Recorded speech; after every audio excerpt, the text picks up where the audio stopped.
do it like that. Do it like that. Do it like that. Do it like that. Please, Barry. Do it like that.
Good afternoon and welcome to the live streaming of the Adelaide Football Club internal trial. I'm Mark Bickley and I'm joined by Ebony Marinoff. And Ebony, the game's only a few moments away, but looking at the oval, it looks fantastic. Yeah, it was stunning. Such a nice oval to come to. We actually came to community camp last year, and also great facilities with the grandstand as well. So lots of fans here this afternoon. Yeah, well, we know they haven't seen much rain throughout the state. I was talking to some of the locals. Hasn't been any rain for 5 months, but the oval looks lush and green, so they've clearly put a lot of water into it, so it's perfect conditions for the players to play on.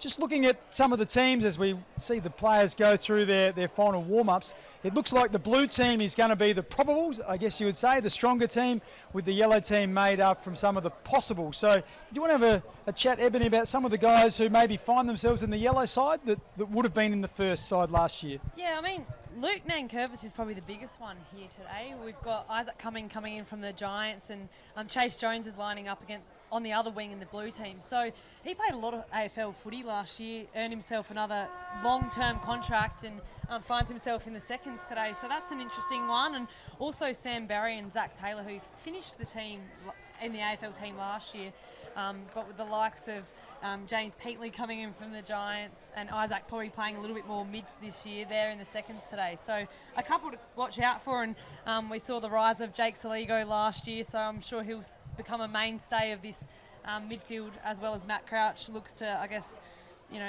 reach new heights on the back of last season as well. Yeah, and when you look at the blue side, what is encouraging is there's some youngsters in there. Dan Curtin will start in the blue side, as will Sid Draper. So I think everyone is a little bit excited about watching Sid Draper go about his business. So it looks like Saligo, Peatling and Dawson will start in the centre square for the blue side, and for the yellow side, it's Schomburg, Berry and Taylor. So a couple of those young players who find themselves out of the side get an opportunity to go up against some of the A-graders for the blue team. Brodie Smith is another player who finds himself in the yellow side. Just talking to a few people who had a really solid pre-season, so we know that he was hampered by a back injury this year, so he's got a lot to prove, and can he force his way back into this side? Another one we probably haven't mentioned, Bix, is Alex Nilbullen coming into the team from Melbourne. His ooze leadership over the off-season and the pre-season, so super exciting, and I'm sure Crows fans can't wait to see what he does today. Yeah, look, heard nothing but compliments about the way Alex goes about his business. Of course, he's the only player on the Adelaide list who's been involved in a premiership, so he knows what it's about. It was only a couple of years ago, and he has extensive finals experience as well. So that is invaluable for a lot of the youngsters within this team. Taylor Walker taking his position in the blue team in the forward line, alongside Riley Thilthorpe and Josh Rochelli starting out of the goal square. Okay, let's have a look at the big ruckman. Riley O'Brien going up against his counterpart in McAndrew. And Harry Schomburg gets the first handball, and Adelaide are away. I'm going to say Adelaide. I probably should say yellow. Yellow and blue today. Couldn't find a player there. It's marked in the back lines. Just shifting the ball. That looks like Josh Worrell gets his first taste of it. Some of the highlights from his pre-season have been outstanding. Some of his high marking has been very good. It's Oscar Ryan going up against Jordan Dawson there. huge raps on his pre-season as well. Little speedster off the half back for yellow. Seeing Rory Laird take his position in the back line as well, so most people expecting that he's going to spend a bit of time down there, and we're really looking forward to Wayne Miller getting an opportunity to show what he can do, and if he can stay out on the park. He's had such a horrible run with injuries, but he'll be playing across half back tonight. So Adelaide get the ball out. Dawson turns onto that left foot, gets it down to Fogarty. Fogarty wasn't able to mark. Smith there gets the ball back, but a bit of a wayward kick. Riley O'Brien gets his hands on it and switches play. Been such an impressive player, Keane, hasn't he, since coming back into the side? And his emergence last year was really important, as we just talked about Wayne Miller, and that's the delivery that he brings there. Finds Alex Neil-Bullen across half forward. Neil-Bullen goes deep. Can he find Walker? No, he can't. Riley Thilthorpe there, wrapped up by Jordan Butts. Josh Shelley gets it out to Isaac Cummings, squares it to the top of the square. Fogarty can't quite get off his player. The Yellows will probably force this through. Yes, the experience of Brodie Smith. Just composed there. We'll take the kick out. And the one thing we know Brodie can do is kick, and he goes long looking for Tyler Welsh. Doesn't find him. Josh Worrell intercepts, and the Blue Adelaide team are away and find Darcy Fogarty. That's Josh Worrell, I think. That's what everyone wants to see, him becoming that intercept player for Adelaide. Yeah, I mean, Josh Worrell was absolutely amazing at the start of the season last year. He was just hampered by that wrist injury and, never really hit that form that he started the season with. But, yeah, he's such a fine player, and he played forward and back as a junior, but he's certainly spending his spot at the half back. Darcy Fogarty, we know, is a sharpshooter. A bit of breeze around today, so this is by no means an easy kick. Probably started out to the right, runs a little bit to the right, and it does hold up. So they're against the breeze, but as we know, he is a fabulous kick. His conversion rate is outstanding, and that's a nice start for the blue team. And that was on the back of some good work by Josh Worrell. I guess Tyler Welsh I think he just lost sight of the ball in flight. Tried to turn around, thought it was going over his head, lost sight of it, and Worrell was able to keep his eye on it. And that led to a rebound entry to Adelaide, and there were free players everywhere. And when you look at Adelaide's forward line, you look at those three targets they're just talking at the moment, Fogarty, Thilthorpe and Walker, that is going to stretch, you would think, a lot of AFL defences. It's pretty potent. You talk about Riley Thilthorpe missed majority of last season. But if those three can get working together, and you've got Josh Rochelle, Alex Neil-Bullen, Ben Keys, those likes at your feet, should be a high-scoring season if everyone can stay fit and healthy. McAndrew again winning the tap. He's a big boy, 210 centimetres, so there's some ground to move. As the kick comes away, Cumming gets a handball away. Neil-Bullen again. He's got Michaelani inside. Chose not to use him. Now he uses him. Will he have a shot at goal? No, he sits it up to the top of the square. There's Walker. No one at the ground there, and it's Harry Schomburg who's worked really hard to get back. Ball stays in and evades Laird. Pedler now. Time and space. He puts it out in front of Welsh. Welsh v. Worrell. Good body contact by Welsh, and he's got some wheels. Can he stand up? He does. And if he can get back onto it, he's got some support there in Toby Murray. Can't get it to him, so the blue team for the Crows probably dodged the bullet there, and Tyler Welsh unlucky not to have a shot on goal.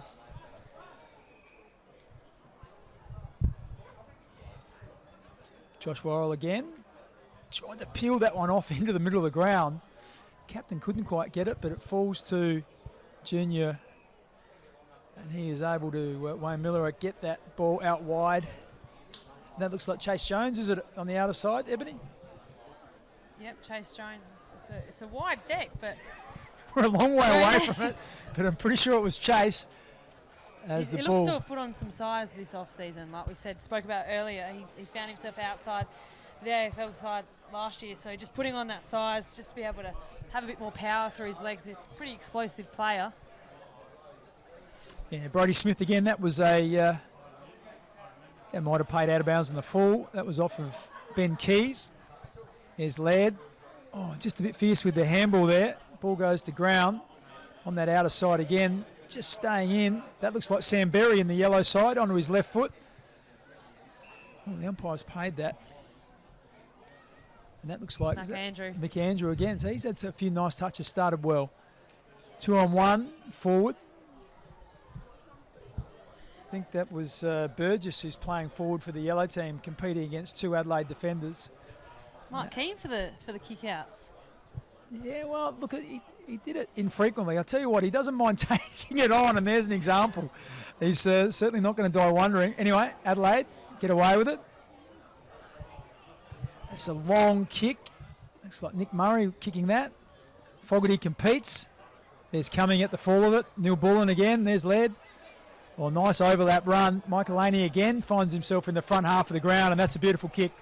Phil Thorpe gets back quickly. He's got Walker on over the back. Doesn't go for him. Instead, he finds Ben Keys. But just the power, I guess, of that rebound from Adelaide. It was a good contest at the front on the wing. But Max Michaelani, twice we've seen him now get into the front half of the ground. So I guess if you think about Max, he's done a lot of stopping roles in his first season.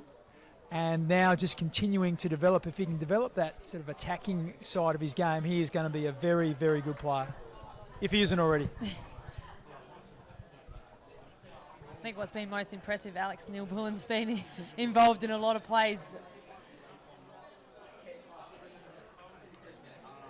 I'm not quite sure if Max Michaelani was after Ben Keys there or Taylor Walker. It's a little bit windy, so yeah, well, could just be blowing. Well, Max hit a beautiful pass with Rodney Thilthorpe, so it was Thilthorpe that ended up entering it in, and you're right. I think he wanted Walker at the top of the square, but the one thing we know about Ben Keys is his ability to get in behind his player, and that was an example there. And I think the thing I've noticed about Ben Keys, particularly last year, his goal kicking has improved immensely, and he's the type of guy who just works really hard on all his deficiencies, and kicking hasn't been his strength, but last year his ability to hit the scoreboard was fantastic and thoroughly deserved to share the Malcolm Blight medal as the best and fairest player for Adelaide. When you talk about that goal kicking, he's out there at the end of every session more than anyone else, so he's the last one off the track doing goal kicking, so maybe that's the secret, Bix. It's generally a correlation, isn't there? Hard work and improvement. So McAndrew again gets the ball down to Harry Schomburg. He's sporting a really short haircut. Murray goes in short, looking for Burgess. It evades him. That was Austin McDonald, who's one of the top-up players who threw that on his left boot, couldn't steer it towards goal, and that's going to be a throw-in. Interesting, I'm looking forward to having a look at number 37, Blake Drury, who is been on North Melbourne's list as Max Michaelani comes off. Just looks like he might have dislocated his right thumb there, which isn't ideal. He's had huge reps as well, Blake.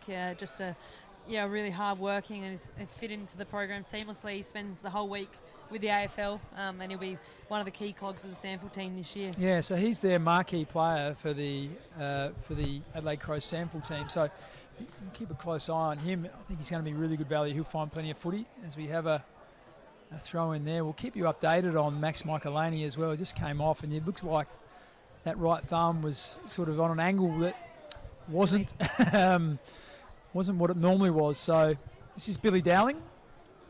This is a quick kick out of stoppage by James Peatling, and Billy Dowling just found himself sitting in a hole, and now he gets a shot on goal. Yeah, probably not the ideal spot for the quick kick in the middle of the ground, but Billy Dowling's another one whose kicking improved as the year went on, and he kicks this from 50. A little bit of a breeze behind him, and that one there is off target. Got the carry, no problems. Saw him in round one last year in the SANFL, kicked pretty much the winning goal from about 50 metres against South Adelaide down at McGain Stadium, but not to be that time. As Josh Worrell comes in, lopes onto his left foot, looking for Taylor Walker. Did all the work, couldn't quite mark it. Murphy gets it to Crouch. Not an ideal kick from Crouch. He's looking for Curtin. Couldn't find him, but Curtin wraps him up. And there's one thing we have seen Curtin do is tackle really strongly. It looks like he's put on a bit more size, Dan Curtin, and he was a big boy when he arrived. He looks even bigger now as he stands next to Hugh Bond. Soccer out of mid-air. The umpire pays it. Walker plays on. Gives it to Sid Draper, and he just pulls it to the left-hand side. So Sid Draper there gets his first shot on goal.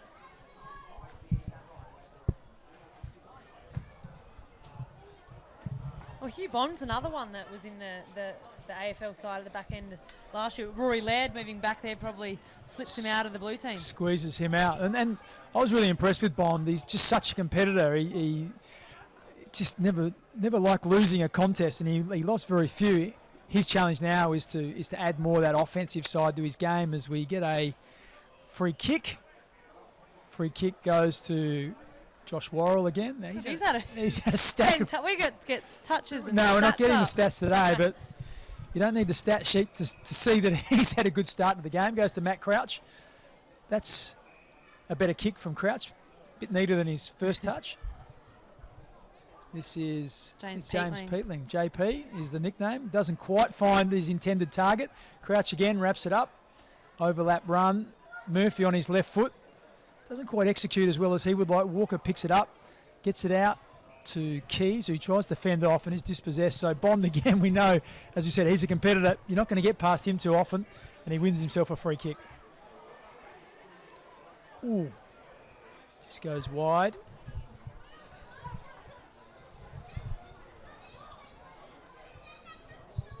Billy Dowling again.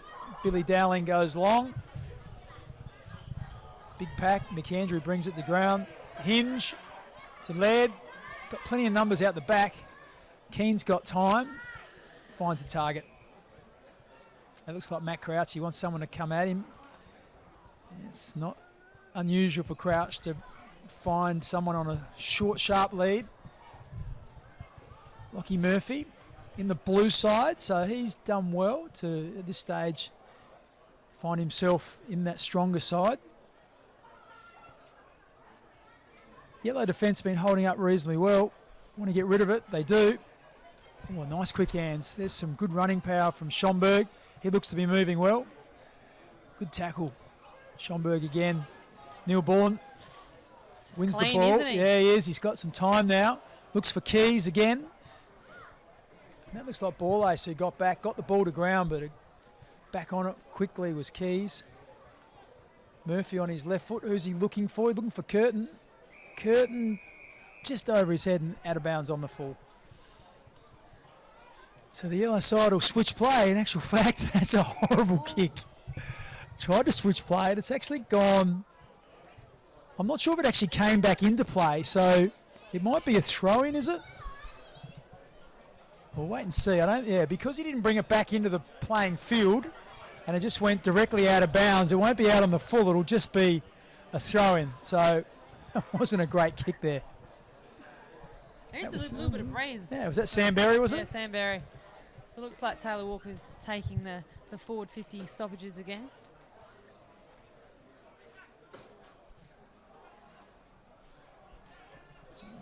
Good tackle again. Ball Ace caught there, dispossessed by Keys.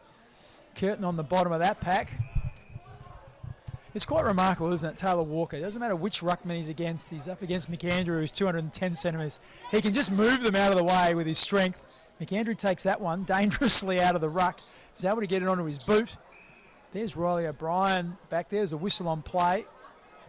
It's a hold, is the call. Hinge on Gallagher. Carl Gallagher is playing. Yeah, Carl Gallagher, of course, the Irish experiment from last year. Experiment? Yeah, it is. It's always an experiment when you bring a young player over, and that one there is a nice kick. Gets it to centre half forward. Crows are on the go, though, again. There's Laird to Peatling. Peatling this time gets out in front of Walker, moves well. He's got Curtin ahead of him. Peatling running hard. Won't use him. Fogarty's the deepest, but he chooses not to go there. Oh, that's a risky kick. A turnover in the middle of the ground, and that's Ned Atkinson, son of Brodie Atkinson, of course, a player who played for the Adelaide Crows back in the late 90s. Taylor Walker gets another go at it. Starts and goes back inside again. So it looks like Jake Saligo is playing on the wing in this next rotation. So there's been talks over the summer that Jake Saligo, Jordan Dawson, those types of players may spend a little bit more time on the wing with the likes of, James Peatling coming through that midfield. That's the thing. I think you look at Adelaide now and you see the added depth. If you think about, we're expecting Isaac Rankin to spend a fair bit of time playing through the middle of the ground, and I guess we're hoping that it might be someone, Pedler, if he plays, will have some shots there as the ball gets switched around, and gets entered in. Curtin wins the ball down low. There's another handball from Darcy Fogarty. Murphy on his left foot, can't get it to boot, but gets the handball out and finds Josh Shelley, who snaps it very quickly and gets a goal for Adelaide's from the top of the goal square. So nice bit of work from Wayne Miller. Got the ball in deep as we just see Jordan Butts just limping off now. He's got a little bit of a... He's had that issue last year. He had surgery in the off-season on his foot, so he just got back in post-Christmas, so hopefully he's okay. Hopefully that's a knock and nothing more too serious. But I guess Josh Shelley, we sometimes underestimate his ability to get the ball to boot and still be able to control it. We think about that unbelievable match-winning goal against Essendon in what was one of the highlights of last year, and that was on his left foot. This one was on his right, where he's just able to quickly sort of jump on that loose ball, get it to boot quickly, and still keep it on target. So we get first look now at the second ruck setup. So you got Riley Thilthorpe for the blue team and Toby Murray for the yellows. Toby Murray also looks to put on a little bit more size as well, so those Murray brothers can add the muscle. Yeah, Toby, 202 centimetres, so he's got some really good size about him. Wins that tap. Draper on the ground, looking for Matt Crouch. Couldn't quite find him, but well done by Crouch, just to hold the ball up and make sure that it didn't exit the centre square. So once again, a lot of finger pointing out there, so players working on their structures, no doubt. Well, that's nearly a throw there. Yeah, hard to handball one-handed. And good Harry tackle. Schomburg coming back from his Achilles last year, so he missed a fair chunk of the pre-season last year and hit some kind of form in the sample, but it'll be exciting to see what he can do, because prior to his Achilles injury, he was showing some signs of promise. Yeah, and a bit of the forgotten man, I guess, for Adelaide. You know, when he missed 12 months, that spot in the midfield was filled by other players. So as different guys got their opportunities, and now he finds himself a fair way down the pecking order. If you think that, as we said, Rankin will go through there, Peatling arrives. Sam Berry went in there and made a bit of a fist of it last year as well. So he's got a bit of work to do to try and regain that spot. Good attack on the ball there by Nick Murray. Can't quite take it. And the blue team there force it through. Who was that rushed it through? Jake Saligo, just running that wing pattern as well. That's the one thing we do know, that the wing role is such a demanding one. You're literally working from the defensive goal square to probably the 50-metre line in attack and sometimes deeper. So he's got a big engine, as we saw Borlays go for the footy there, able to get it to ground. Just holding the ball there. Just couldn't pick up that player for Adelaide as the blue team take it on. And there he is, Dan Curtin wins the ball. Not sure about that kick. He set his skipper a fair task there, but he was up to it. And he wins it and rolls onto that trusty left foot, looking for Fogarty. Fogarty takes the mark out in front. So now it's one out, and you've got the big man in Riley Thilthorpe as the deepest. Can he get a one-on-one contest here? No, he can't. And it was it Nankervis who pushed back? No, it wasn't Nankervis. Might have been Dylan Wimpress, one of the Sandford top-up players who got back, just created that extra body down there and made sure that Riley Thilthorpe couldn't get a look at it. It's a snap-on goal. Got it up in the air and the wind got a hold of it, so that's out of bounds on the full. So James Borlace to bring the ball back in. Played a bit of footy last year, James. He did. Jordan Butts, getting injured last year, opened up an opportunity for Borlace. And that kick. Big boy. He's got the biggest set of shoulders you've ever seen. And that one there, out of bounds on the full. And that a couple of times they've looked to square the ball up. They find the skipper in Dawson. Dawson looks for Curtin. Brody Smith gets the ball to ground. And the Yellows looking to run out of there. Smith in all sorts of trouble. Still finds a player. Drury gets it to Bond. Bond gives it up. And there's an intense pressure from the Crows side. Dawson again. Back to Crouch. And then get it out to the open side of the ground. That looks like Jake Saligo out on there. His housemate, Luke Nankervis. Couple of good touches from Jake Saligo on the wing. Once again, just showing the amount of ground that he's covering. And he goes short. And that's a little lapse in concentration. That's Charlie Edwards on Josh Rochelli. Just took his eyes off where the footy was. Jake Saligo probably on his range there. And again, finds another housemate in Josh Rochelli. What has been impressive from the blue side is there's been a number of times when the ball's been on one side of the ground and they've really worked hard to to get it out on the open side of the ground into space and found a player out there and created these opportunities like this. Set shots 30 metres out. That's what you want. High percentage chance to score a goal. That one's, you can just see the ball holding up there in the breeze. That was probably 35 and only just got the journey. So the Crows side, the blue team, that's the stronger of the two teams. 3-3-21 are leading the yellow team 3 behinds and probably kicking against the 3-goal breeze, the blue Crows team. So ball brought in. Short again. Ooh. This is Kyan Smith, one of the Crows' top-up players. Finds himself on the 50-metre line. Left footer. Nice kicking style. Can't find anyone though. And the Irishman Mark Keane wins the ball. Plays on. Goes back down the skinny side looking for Nick Murray. Kick was well weighted but it couldn't quite get there. Smith was able to get his hand in there. And now the ball is up for grabs. And it looks like Blake Drury just copped one. Looks like his collarbone or his shoulder. He's just cradling that. Adelaide through Peatling go back inside to Murray. Dawson looking for the run of Laird, didn't use him. Turns onto the left foot, gets it out onto the open side of the ground. Looking for Curtin. Curtin dispossessed with the tackle. The umpire said he didn't have control of it. Well, Hugh Bond's taken it over. He thought he had control of it and I dispossessed him. That's a free kick, but the umpire thought differently. So I'm not sure he's got the journey from there. If we've seen anything from the kick so far, that breeze is probably going to restrict him from being able to get the distance now. It's just got to be careful here he doesn't leave it on the line and get an easy punch through. So maybe set it up to the top of the square. No, he's having a kick, and I think he's probably got the journey comfortably. So I'm a poor judge, but he's just pushed it out to the left. So we're very confident there with that kick. And as we know, Ebony, you mentioned a bit of breeze around, hard to judge with some of those set shots. Well, yeah, blue team with the 3 goals for. So we'll have to see next quarter what the wind is actually doing. But yeah, I don't know. Maybe would have liked to have seen Dan Curtin pass it off. Taylor Walker, kind of got rid of his defender.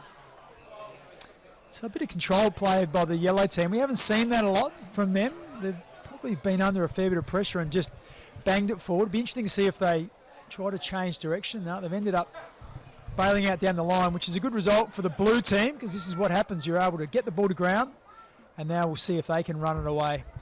Dawson is starting to work his way into the team. Curtin's in behind his player. We've got 2 Adelaide players sprinting back towards goal. Thilthorpe and Walker. He goes short, finds Rochelle. Thilthorpe still on his own, and Rochelle finds him comfortably. Walker front and centre, so there's the Adelaide blue team sharing that ball around. And that's on the back of really good defence from the blue team. So they force the yellow team to kick it long down the line, and then with some rebound are able to move it really quickly and have players in behind their defenders. And Adelaide would love that if they're able to do that throughout the year. You do get excited when you see a fit and healthy Riley Thilthorpe alongside a fit and healthy Taylor Walker and Darcy Fogarty. Yeah, it's exciting. Taylor Walker slots that through. The umpire hardly moved except to crane his neck back and watch it sail over his head. So such a beautiful kicking action and execution we've seen from Taylor Walker over the journey. And Dan Curtin been involved as well. So Curtin's starting and playing predominantly across half forward, and that's going to be an interesting watch for Adelaide because they've got some size down there. Like if you play Fogarty, Walker and Thilthorpe and Curtin at 197, he's a big boy, but looks to be covering the ground really well. And the other thing, of course, is we can see Fogarty waiting to come back onto the ground.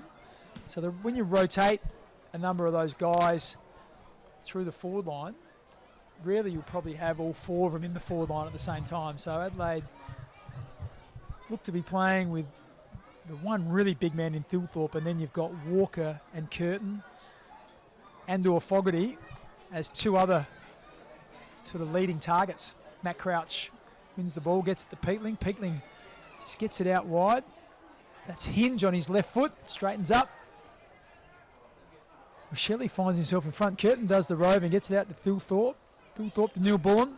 Keys is hot, and he's going to be wrapped up Probably not the ideal entry kick. The entry kick goes in, and it's not quite deep enough for Thilthorpe, so it ends up going to Rochelle, which they'll probably just like to manufacture it to one of those three big players that we talked about as the targets.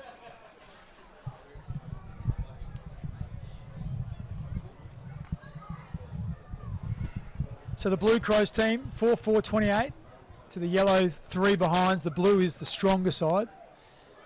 Looks like most of the first choice players, and they're kicking also against a 3-goal breeze, I'd suggest. So been pretty dominant in this first quarter so far.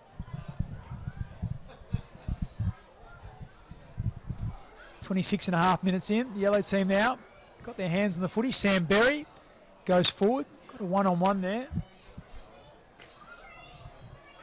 Looking for Murray. Got it the ground, but it's the blue team again. Oh, Wayne Miller, not the execution we normally expect from him. Ball goes along the ground. So Jordan Dawson's gone back. So he was seen to do a bit of that at the back end of the quarters last season. So that could be something else that Matthew Nicks looks towards with Jordan Dawson going behind the ball. And those last couple of minutes that they essentially call red time. Yeah, he wins himself a free kick, and then they transfer play. Adelaide going forward. Plenty of yellows there. 3 up in that contest to try and get it to ground. Crouch starting to accumulate the footy. Loose players everywhere from Adelaide. Look at Ben Keys. Just rolled around on his right, if you don't mind, against the breeze and finds Josh Rochelle. So I guess that one there, when you look back upon that, 3 yellow players up. A couple of them came off their man to impact the contest. You've actually got to clear the area. If you get a soft drop where the ball drops down, Matt Crouch was right at the foot of it, and then he's able to use it. And all those 3 players that flew are now out of position, and Adelaide had loose players everywhere. Keys found it, got it to Rochelle. He's lining up for his second, I reckon. That looks good off the boot. So they got another one. And Keys' good form in the front half continues. That just goes to show the confidence, I guess. He takes the ball, rolls around on his right foot, being a natural left footer, and finds Josh Rochelle. So Rochelle's had a bright start. They also look to, I think they did at the back end of last season as well, just to really centre up that ball, not, take those low percentage kicks. Okay, there we have it. That's the end of the first quarter. So just under 30 minutes. The Blue Crows team 5-4-34 to the Yellow Crows team just the 3 behinds. We'll be back shortly with more.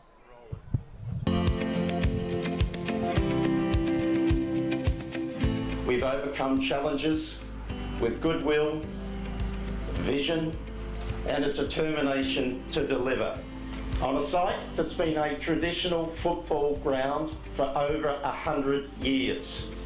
What we see here as a government is an opportunity not just to invest in an important institution in our state, in the Adelaide Footy Club, but to actually make an investment in the things that brings community and society together.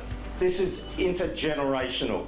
It is the most significant and ambitious project in the club's history. So I'd like to tip my hat to all those people that have withstood the controversy, gone through the difficulty, made the tough decisions to finally arrive at this point.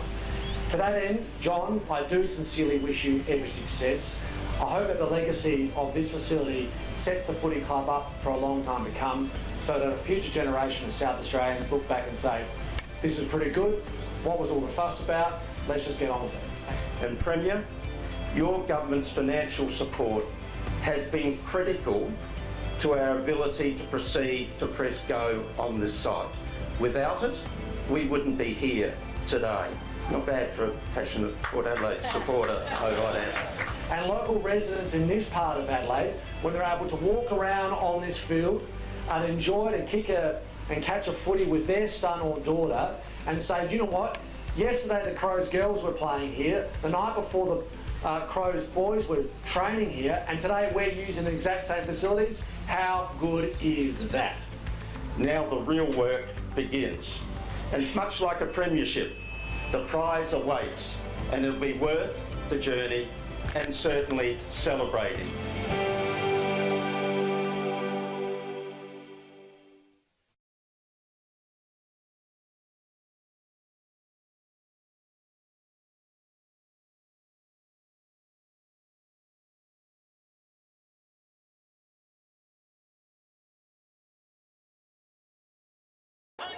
This is our story of our people and our pride.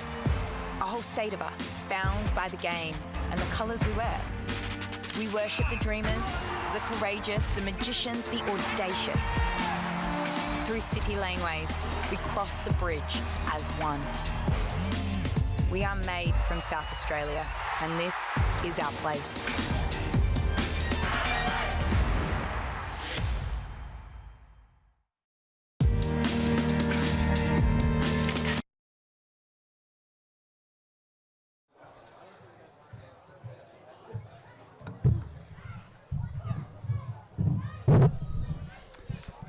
Okay, we're back here at the internal trial, the live stream on afc.com.au, the Crows blue team, which is of course the stronger team. 5 goals, 4 in the first quarter, 34, leading the yellow team just the 3 behind. It's kicking against a bit of a breeze, so going to be interesting to see what the yellow team do. But Ebony, who impressed you in that first quarter?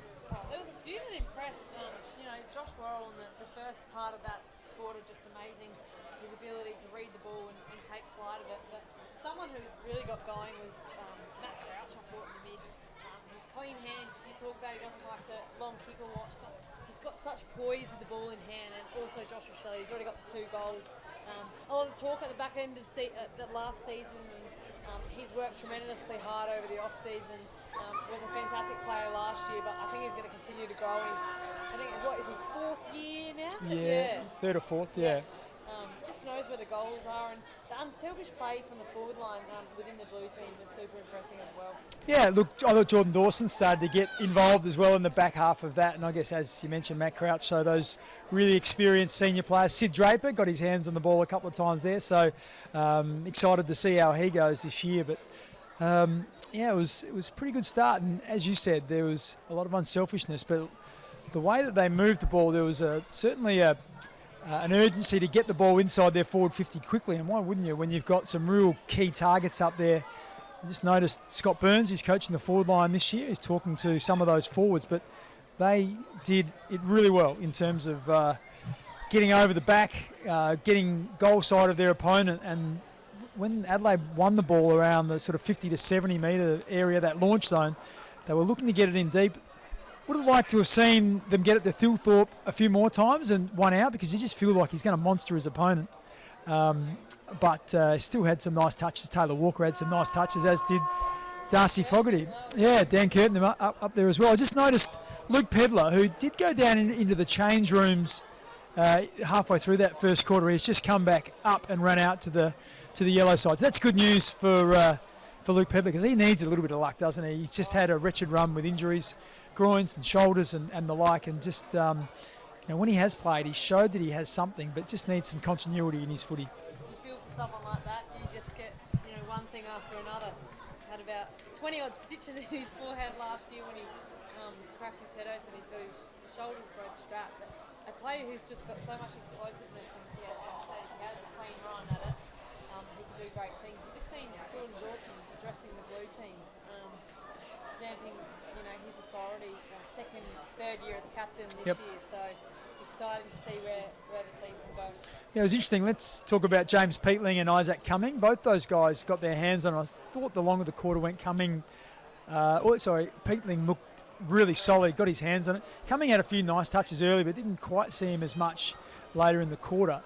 Interesting, the ruck duel, because McAndrew, who is really a train-on player at the moment, as a bit of an insurance policy for Kieran Strawn, who ran for the first time today. We saw him before the game running after having that stress fracture in his foot, or a broken bone in his foot.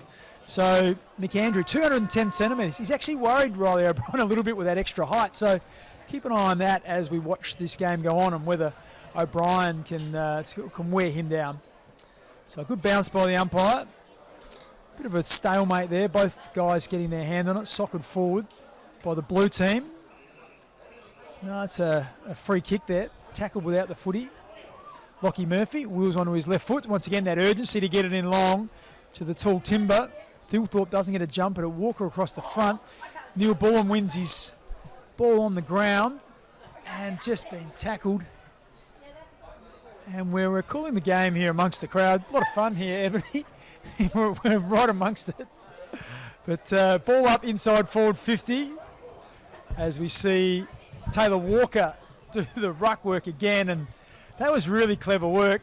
I think he might have got that down to Sid Draper, who's run through and snapped a beautiful goal. So that's his first goal for the Adelaide Footy Club. And I'm not sure we could have replay for that, but it was just really good work by Walker. We were just talking about how he has the ability to move the opposition ruckman, no matter what size, and he's giving away multiple inches to McAndrew, but he was able to get him out of the way and get the ball into the path of Sid Draper, who was on the move, and then was just able to get it onto his, might have been his left foot, I think, now that I think about it, and just snapped it. The umpire used a bit of his legs. He did a bit of leg work running to make sure to try and get under the ball, but it was good enough and through for a goal. So the continued dominance of the blue team, 6-4-40, 3 behinds to the Yellow Crow side.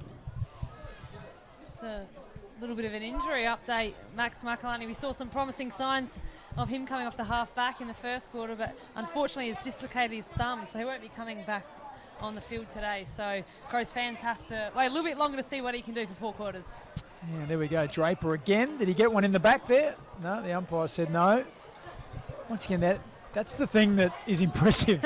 Sid thought he had one, but just that acceleration, that loose ball there, was able to accelerate and get to it first, which is really good work. What about that? Matt Crouch, fend off, finds Draper, who gets to the outside. Walker lets it over the back. Oh, I'm not sure about that. The umpire says, yep, that's okay. The tunnel ball through the legs. Walker on the left. After receiving the handball from Neil Bullen. Good spoil there by Jordan Butts. On Riley Thilthorpe. No, was that Bond or was it, I think it was Jordan Butts, was it? Anyway, we'll keep calling the footy. There's Chase Jones gets the ball. Alex Neil Bullen dispossessed, and he's been called holding the ball. So the yellow team just holding up for the moment. Just surveying their options. Not a whole lot on. That's Cook playing across half back. In the end goes long. And that's the one thing the blue team have done pretty well. They've forced the yellow team to go long down the line. And when you do that, blokes like Keane and Worrell and Cook, Keane and Worrell and Murray are licking their lips because they'll get a run and a jump at it and get it over the line. So boundary thrown right in front of us here on the wing. Ball gets down the front. Oh, Zach Taylor. Thought he might have earned himself a free kick, but no, nothing coming. Gets out to Millerer. Millerer misses the entry kick. There's Bond again. Had a couple of nice touches off the half back. Intercepting, and I guess that's what we were asking for earlier in the game, for him to be a little bit more offensive in the way he goes about it. We've seen that so far today. As the yellow team don't want to try and kick it long down the line again. They've been cut off a few times, so it goes back to Butts. What can he do? A little bit of breeze out there, so this kicking's not really his forte. So he's got a short one there. Oh, it's a risky one. And there's a turnover coming, so Adelaide, is that through Saligo? Saligo shoots it back. It's a great kick and finds Riley O'Brien. So once again, great defence from Adelaide. So Jordan Butts had nowhere to go. There was no loose options. So he's forced to try and pick one out. And that was turned over, and Jake Saligo continues his great form from last year. Just won the ball 2 or 3 steps and then rifled it back to Riley O'Brien. Hit him on the chest, and he's only about 12 metres out. Has to snap it round on his left foot. The umpire covers some ground, but says that's okay. So Riley Thilthorpe gets his first goal. And once again, it's the turnover, and then getting it back to those free players in Adelaide's forward 50 as we see a number of interchanges. You could actually hear, the yellow team screaming at Jordan Butts to, change the angle of the ground, but he's not really confident with a kick over 30 odd metres, and then just Blue able to rebound that back inside 50. And Jake Saligo probably, on his second, third goal assist. Yeah. And also, as we said, probably a 3-goal breeze. So, if you have the ball and you're not certain about your kick and you're not super confident, kicking into the breeze as well, it's a tough ask. And the last couple have been turned over with the long kick down the line. So he was desperate not to do that. But in the end, the blue team defended really well. As Riley O'Brien, again, trying to come up against his counterpart in McAndrew. He wins the ball, McAndrew, down to Berry. Gets it on to Zach Taylor. Zach Taylor goes long and strong, looking for Burgess. Burgess gets in behind Murray, but just can't find a handle on it. It'll go over the line. And one behind. So that was a nice bit of work out of the centre square. So McAndrew is impressive when he jumps. When you're 210 centimetres and you're jumping, that's hard to get over. As the Blue Crows team bring it in, go long, get it across the halfway line. Marked by Dawson. Quick handball to Alex Neil-Bullen, who runs and kicks a goal. That's almost world record pace. That's 3 possessions. That's Nick Murray. Plays on, kicks it into the Crows attacking half. Dawson marks it in the centre circle, the back of the centre circle, handballs to Neil-Bullen, who runs 15 and kicks a goal. Was it a set play? I'm not sure you can set play 80 metres, take a pack mark, but I tell you what that does show, though, they want to be direct and they want to move the ball quickly, and Alex Neil-Bullen is playing some really good footy.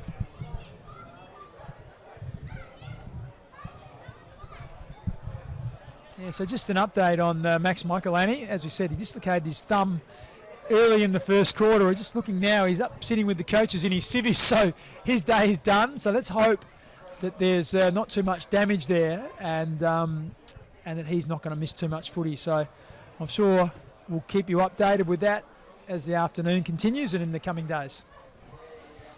Back to the middle of the ground. What can Riley O'Brien do? He comes across the line this time, looking to do something a bit different. Stalemate in the middle. The umpire saying, "Up, you're holding on." Getting a bit frustrated, Riley O'Brien. A bit of grief, isn't he?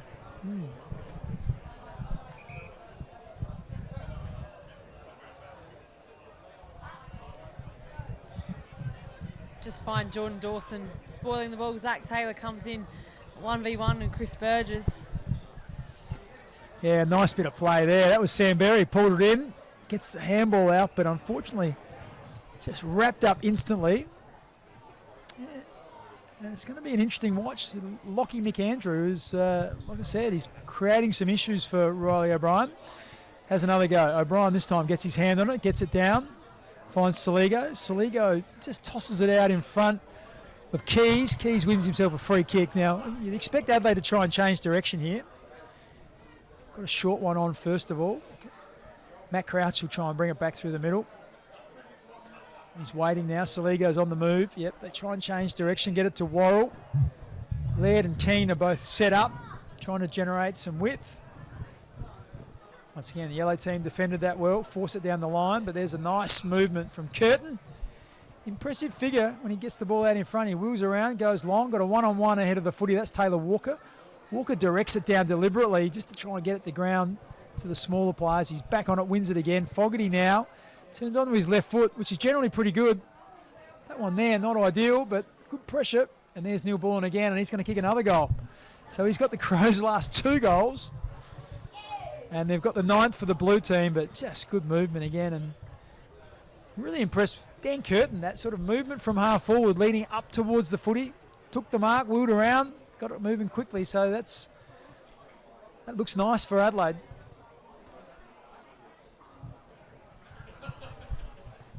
Riley Thilthorpe on the bench, so yeah, you've got those 3 tools in Dan Curtin, Darcy Fogarty, and yeah, Dan Curtin certainly impressing. Watched him a couple of weeks ago kick 3 goals in the internal trial, so you know he's put in a really strong pre-season. I think there was knocks on potentially his defensive pressured game, and yeah, watching him in the pre-season, his ferociousness in his tackling has certainly come a long way, and like you said, put on a mountain of size, which is scary because he's only 19. Yeah, looks a bit more dynamic. Last year, first year, just was caught watching a few times when around the footy, but looks much more comfortable and just moving with a bit more power and speed, which is great to see. McAndrew again wins that one, gets across the line, follows it up, lays a tackle, but it's the blue team, gets it out. And Matt Crouch goes long, looking for Josh Rochelle, doesn't find him. James Borlace down there, led Darcy Fogarty to the ball and gets it out over the line. So we'll see Taylor Walker, I expect, do some ruck work down there. Got an assist to Sid Draper in the last time there was a boundary throw. Draper's on the bench at the moment with Riley Thilthorpe, so it won't be him this time. He'll get on the move this time. There we go. That was Fogarty taking the ruck work there. Clears a path. Who was that? Might have been, is it Josh Rochelle? Yes, it is. So Rochelle's got his 3rd goal. So that one there Darcy Fogarty went right back against Lockie McAndrew, and then the boundary throw was a little bit short. The ball ended up bouncing without any ruckman getting a hand on it, and then it was Josh Rochelle who was jumped onto it first, and I reckon that's another left foot goal. So just showing his prowess around goals. He's got 3. Crows blue team have 10-4-64. Lead the Crows yellow team just a solitary 4 behind, so yet to register a goal, but it's the strong team for the Crows in the blue, and they're kicking with a bit of a breeze this quarter. Murphy's finding himself on the wing, just with a mix of rotation. Chase Jones at the half forward. So, yeah, we talk about the dynamics changing up in the midfield to have a bit more quick feet through, and they've certainly shown that with their rotations today. Yeah, Riley Thilthorpe now goes into the ruck. Let's have a look at him against, who's the rucking? Is it Lockie McAndrew still for the yellow team? I think it is. Not a great bounce for the umpire. He'll throw it up this time. If you're just tuning in, Lockie McAndrew has been reasonably impressive so far in this game. He's had the better of Riley O'Brien so far. He's 210 centimetres, so he's a man mountain. And he gets his hand on that one first. Thilthorpe gets a little touch on it. And this is what Sid Draper brings, a bit of that burst away speed. Couldn't get away from it that time. And Braden Cook wins the ball and gets it back again after losing it. McAndrew handballs it off. That looks like Schomburg, who gets it out to Drury, who went off earlier with a knock to the shoulder, but he looks like he's okay. He's back in business. Just surveying his options. Looks like he's going to go long. Toby Murray is his target, and he gets up and takes a nice mark. Toby Murray also over 200 centimetres, so you're going to see him in the sample doing some good work, I'm sure, this year. Had a couple of games where he kicked 4 goals last year. Then Curvis takes it back to Murray, and Murray lowers the eyes and finds Lockie McAndrew. Your man, Lockie McAndrew. Yeah, it's an interesting one, bringing him in with on the back of, Kieran Shaw potentially may miss some footy at the start of the year. So, yeah, McAndrew might find himself as number 1 ruck in sample. Yeah, well, Had spent some time in Sydney. Is that right? Yeah. He was delisted from Sydney last year. Did play some AFL footy. We'll ask Adam Kelly about his list situation, because I'm not sure he can be on the Crows list at this stage. He's just a train-on player. And I was just about to say, let's have a look at his kicking and what it's like. That looks reasonably neat. And he's been able to steer that through, and he's kicked the first goal for the yellow side. And he's probably been the shining light for the yellow team. Schomburg's done some nice things, and there's been a couple of others. But it was good work by Toby Murray. He was involved in that, took a really nice contested mark. Luke Nankervis was also involved, so hopefully now we see them challenge the Crows blue team, and we'll see if we can have this game a little less one-sided. So Riley O'Brien goes back onto the field and back into the middle. He'll be up against Toby Murray this time, so different opponent in the ruck. So we've got Alex Peatling, Jake Saligo and Sid Draper, the 3 on ballers. They'll be up against Drury, who's the new Crows marquee player in the sample, Harry Schomburg. And also, can't see on the Zach Taylor on the other side of this contest.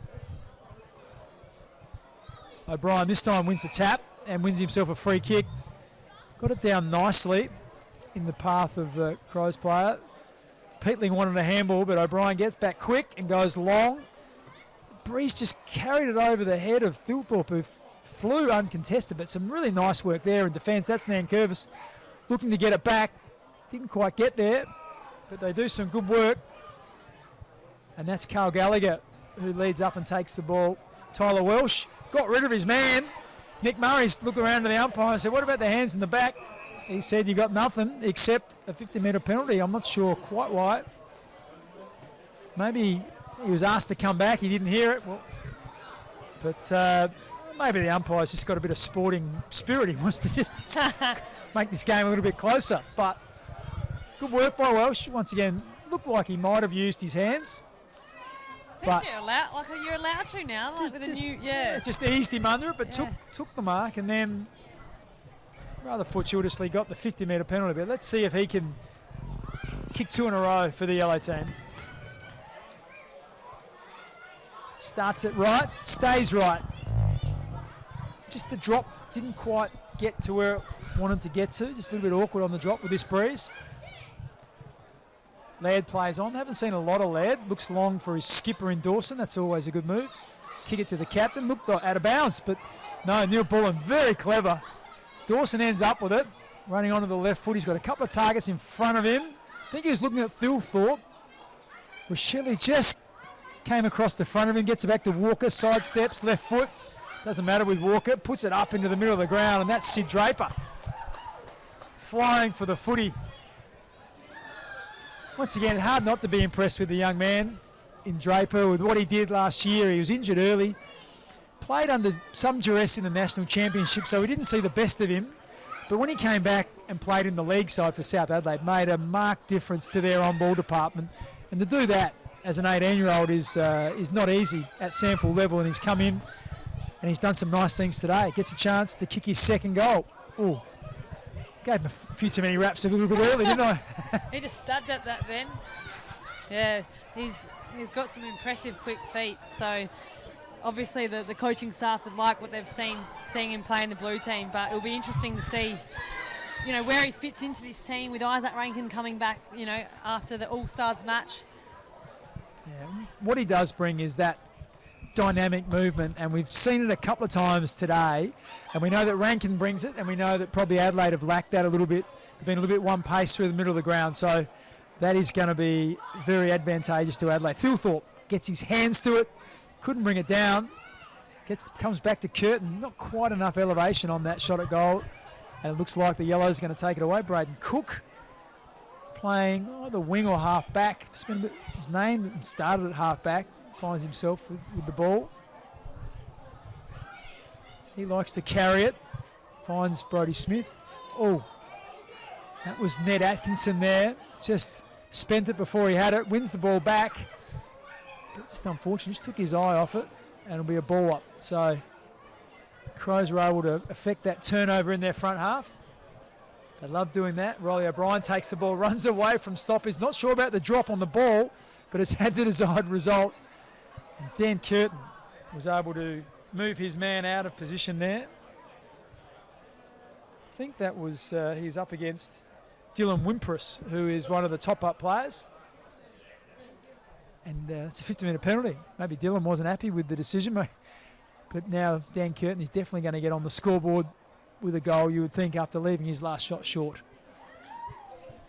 Yeah, couldn't quite see what was going on there, but yeah, Dan Curtin threw his second.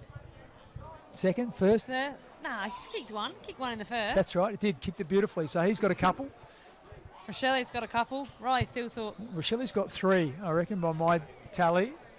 Riley Thilthorpe's got one, Sid Draper's got one, Taylor Walker's got one, so sharing the load. They are indeed, and I guess that's what you want. You want a lot of these players to get some nice touches. Riley O'Brien will be happy.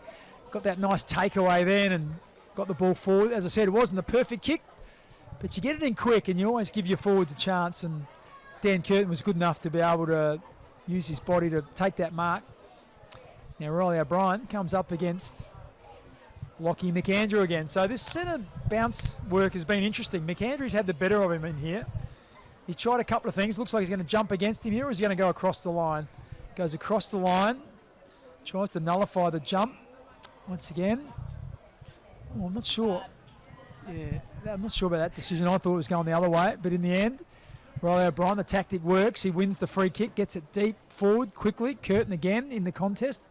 Can't win it this time. Dowling wins the ball, just gets out of bounds. Is that Nankervis on the outer side?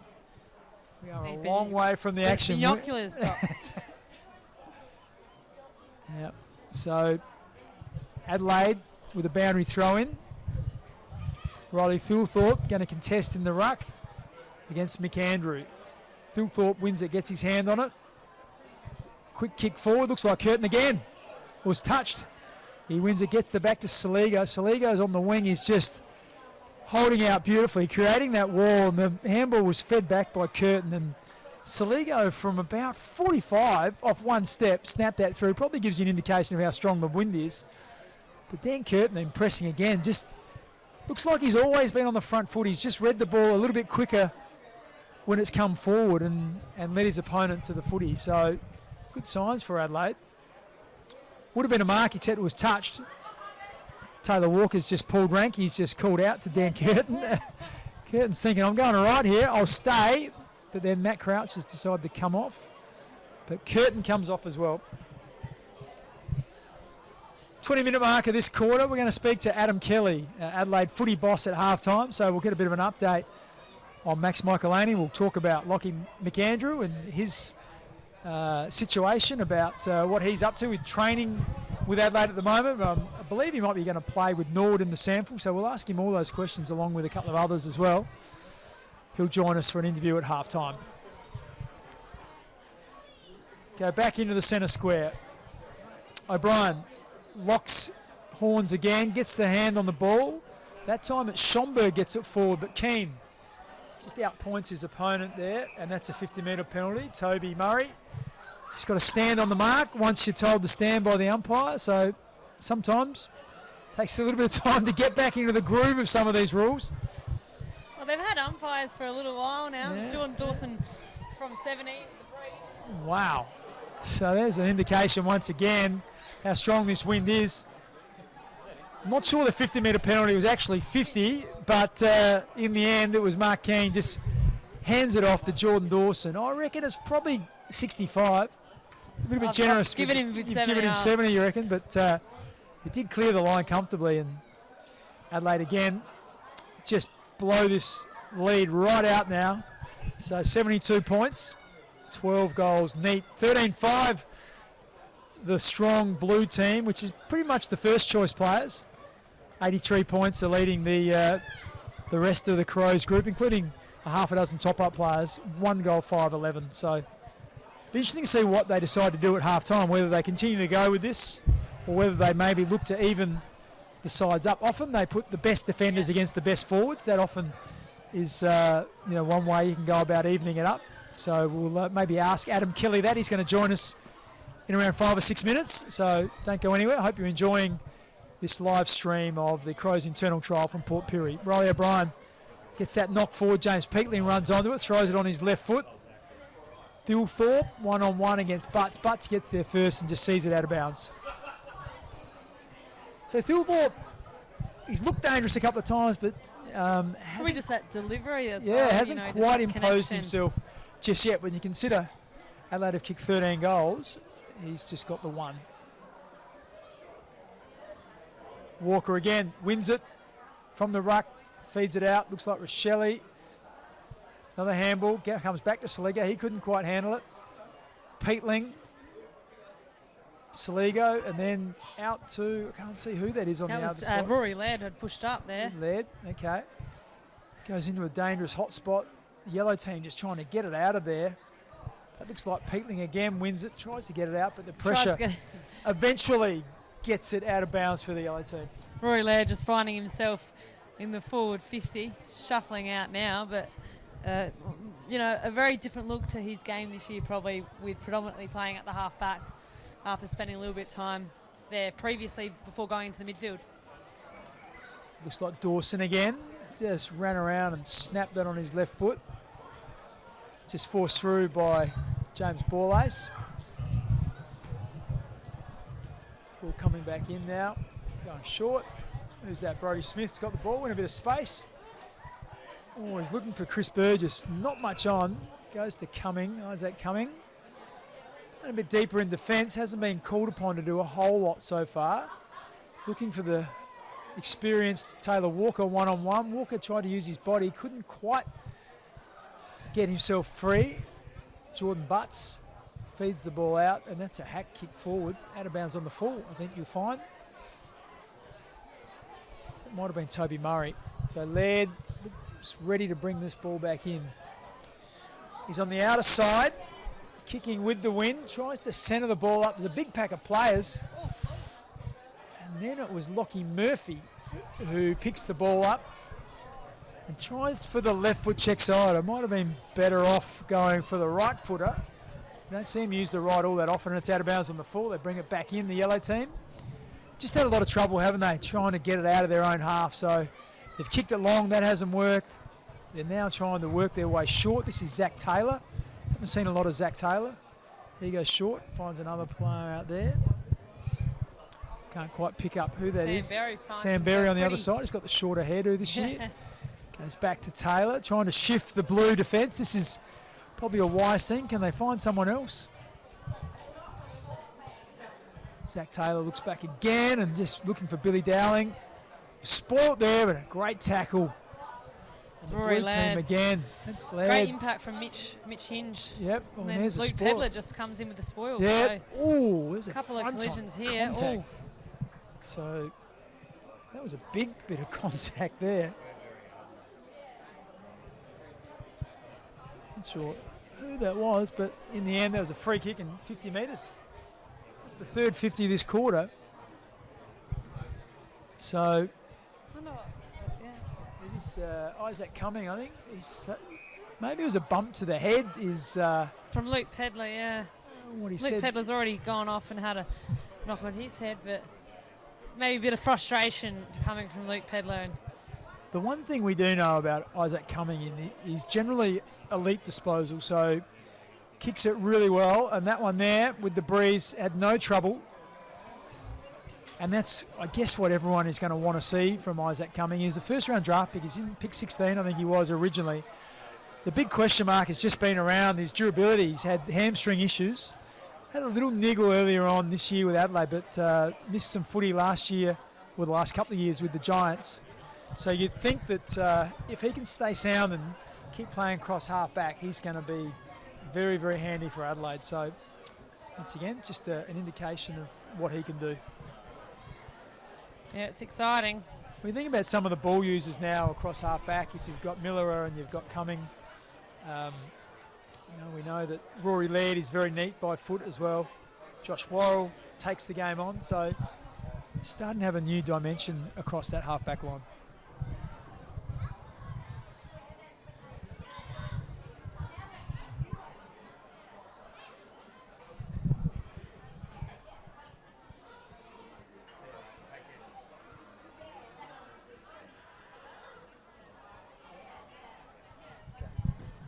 Okay, is that Brodie Smith finds Harry Schomburg. Schomburg again. Taylor, he's had a little bit of a purple patch. He's probably had 4 or 5 touches in the last couple of minutes.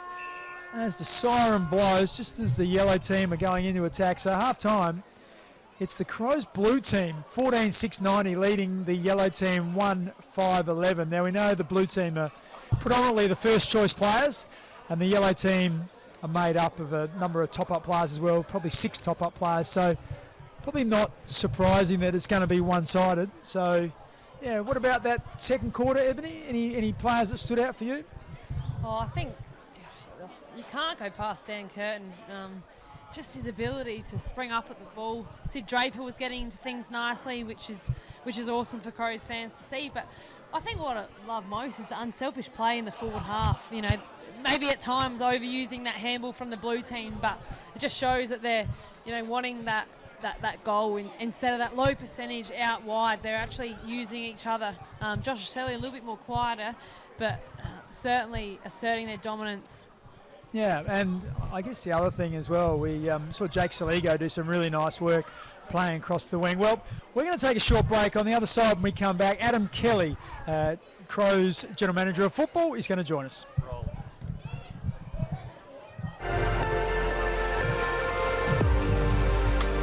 Good evening, everyone, and welcome to the 2024 Telstra AFL Draft.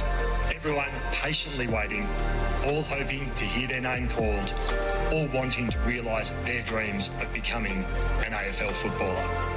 With pick 4, Adelaide select Sid Draper from South Adelaide and the Wollonga Football Club. Oh, beautiful. Beautiful, looks good, mate. I've always wanted to do this. Yeah, good. It's such a special game. You too, man. Yeah. Big two. Yeah, just yeah, nice.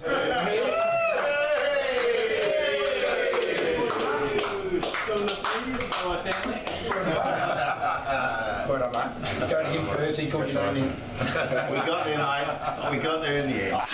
Here we go. How'd the notifications go? Wow. Yeah, just Far out. I can't believe it, mate. It's the draft. It's the draft, Lombardo. Hell yeah, you're big boy. Congrats. Well done, brother. How you feeling, mate? I'm electric. How are you? Adelaide Showdown. Dude. I can't believe it. This is the truth. You always see these photos on like Instagram and stuff. It's actually happening. Just entering the building out.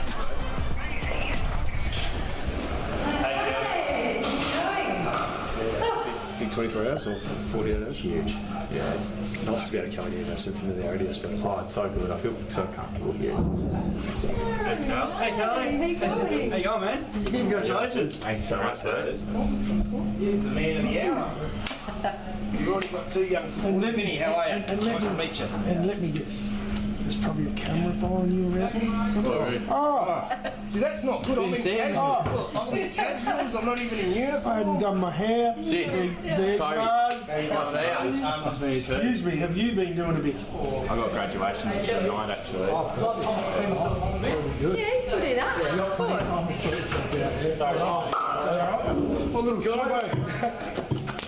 I'm a bit sweaty. Oh, mate. All right, just try this Guernsey on because I've got to get you fitted properly for your plain Guernsey. Try that one on and let me know. Yeah, that's a better fit. You happy with that? Or you prefer the medium? That's better. Yeah, that's better. That's your casual blues, so they're for travel, sometimes in the gym. We have long socks. Sorry? Long socks? Where my office is. I was talking about anything you need, just come past there. Your backpack's in your locker. Check you've got two hats in there, and you're good to go. All right, so welcome. Thank you. There you go. Welcome. Thank you. Good sad.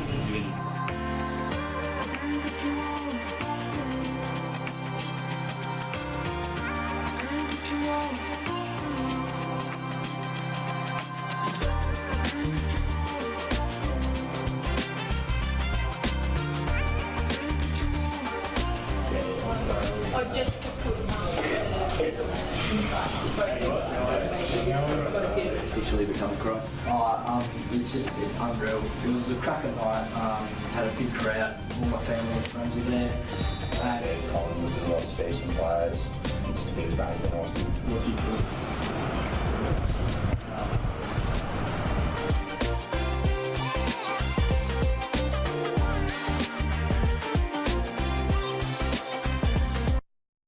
Stream of the Adelaide Internal Trial coming to you from Port Pirie. I'm Mark Bickley and I'm being joined by Adam Kelly, who's the General Manager of Football. Adam, been impressed with what you've seen so far? It's pretty one-sided. The blue team, which is the stronger team, they've asserted their dominance today. Yeah, and look, that's I guess what we're looking for today. You wanted that stronger team to really get on top of the game, which they have, but pleasingly, and what was asked of the players was once they got on top to maintain the rage and stick to our structures and game plan, and that's been a really pleasing aspect of the first half. One of the things that did cause us a little bit of concern, we saw Max Michaelani come off, looked like his thumb might have been dislocated. Anything to report on that? I see he's in his civvies up here in the grandstand now. Yeah, so yes, it was well and truly dislocated. In talking through it with Max, he said it wasn't overly painful, but when he looked down, he got a bit of a shock as to the position his thumb was in. So they got that back into place, and that's one we're going to have to assess. Yeah, Lockie McAndrew is an interesting one. We've seen him do quite well against Riley O'Brien in the middle of the ground. What's his situation? He's not on Adelaide's list at the moment. Is there any way he can come on the list? Give us an update. Yeah, well, when Kieran Strawn went down with his foot injury, we went on the search for a ruck that could come into our sample program. So Lockie signed with our sample program, which meant that he could train with the AFL squad over the pre-season, and he's been really impressive. But at the moment, we don't have a list spot. Our list is full, and I guess the pre-season supplemental period ends next Friday. Yep. So touch wood, we don't have any long-term injuries between now and Friday, and that means we'll go into the year without a list spot. Yep. And then beyond that, the only other opportunity to add anyone to the list will be the mid-season draft. Okay. So, yeah. So does that mean you'll play for Adelaide? That is in the sample side at sample level. Yeah, it's something that in negotiation with Lockie we're going to get through this period and then we're going to reassess. But what it has enabled us to do is to have somebody challenge Riley O'Brien right through the summer, which was really important to us.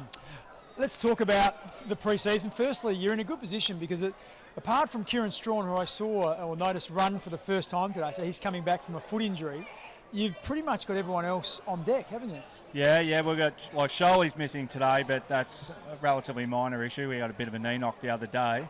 And great to see Strawny back out there running. So You know, injuries are an unfortunate part of the game, but to this point, we're fit and healthy, and we hope it continues for a number of weeks to come. Yeah, and some of the younger players have been impressive today. So let's start with Sid Draper, because he's, a very high draft pick and they come in with a lot of fanfare. He looks like he's settled in reasonably well. What's been the approach with Sid in the pre-season? Has he done all of the work? Have you been able to nurse him through it to a certain extent? Yeah, we've had to. We've had to modify his program quite a bit. Post the season and leading up to the draft, Sid wasn't able to do a lot of work. Yep. So he came in a little bit underdone, so we've been very careful with him. Post-Christmas, he's actually got through probably more than what we anticipated, and positioned himself well that he certainly have his hand up for selection in the early part of the year. And one thing we've really loved about Sid, you see the traits that made him such a high draft pick at South Adelaide, and you wonder whether that translates, with the confidence of a young man. But he's walked into the program and backed himself in, and as you see out there today, as you would see throughout pre-season, once he's got ball in hand, he really wants to take the opposition on, and he adds something to our midfield mix that we've really been looking for. Well, yeah, so dynamic around the ball and that explosiveness. We've seen it 2 or 3 times today. Dan Curtin's the other one that's noticeably looks like he's improved. Just we spoke about it with Ebony in the call, that just reading the ball quickly off the boot, so he's led his opponent to the footy and just looks really strong in the air, and he's been taking a few marks, and that's been pretty consistent throughout the pre-season. Yeah, one thing about Dan that we knew in drafting him, but maybe didn't present itself last year. He's got really good turn of foot. He's got good speed, especially over sort of 5-10 metres. So his ability to react to the ball is really elite. So at his size, to be able to move that way, and the confidence he's now got in his body and confidence that he belongs at the AFL level have all attributed to what's been a wonderful pre-season and, strong performance today. So we've seen him pretty much play forward. Haven't seen him through the midfield too much today. Well, what's his likely position going to be for the year? I think he'll be a forward half player, so whether that's as a forward or in the midfield. But that's certainly where he's trained right throughout the summer, and we're really loving what he can do, because the other weapon he's got is his beautiful kick. So whether it's an inside 50 kick or whether it's hitting the scoreboard, we know that's a real strength of his as well. Seen James Peatling out here today. He's been impressive. He just looks like one of those players who's going to just pretty much give you everything he's got every week. He just works his way into the game. How's he, I guess, come into the club and fitted in? Well, James, Alex, Isaac, we couldn't be more impressed. We knew we were getting good footballers, but we've brought in great human beings, and that's been really important. They've got their own sort of leadership aspiration and traits, and that's sort of come to the fore. And with James, he's a real competitor, great tackler, got a really good turn of foot, so his first fiver is elite. He gets after the opposition, so whether it's getting first hands or getting after the opposition and pressuring, he really adds to our dynamic. Just quickly tell us a little bit about Blake Drury. We see him out there playing today. He's been on North Melbourne's list. He's going to be the marquee player in the SANFL this year for Adelaide? Yeah, and we're delighted to have him. Talk about somebody who likes to put his head down and get to work. And he had a friendship with Josh Rochelle from their days together in Victoria. So he's come over with a few connections within the program. And look, he's given it everything he's got. He'd obviously love another chance to play AFL footy. And the way he goes about it, he'll give himself every chance to do so. What can we expect in the second half? Very one-sided. We're seeing, pretty much the first choice team versus the rest. Will that be evened up at all? Yeah, so we'll put the players who've been in that stronger team in the backs will now play against the strong forwards, and then we'll mix up the midfield a bit. So we should get a bit better of a contest in the second half and just get a look at a few different players.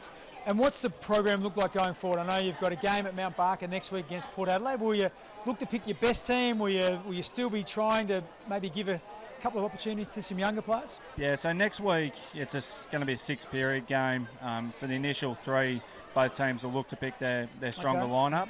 And then from periods 4 onwards, we'll transition a few in and out. So there'll be a bit of flexibility and all that, but what you'll see next week is the 2 stronger teams going at it in the early part of the game.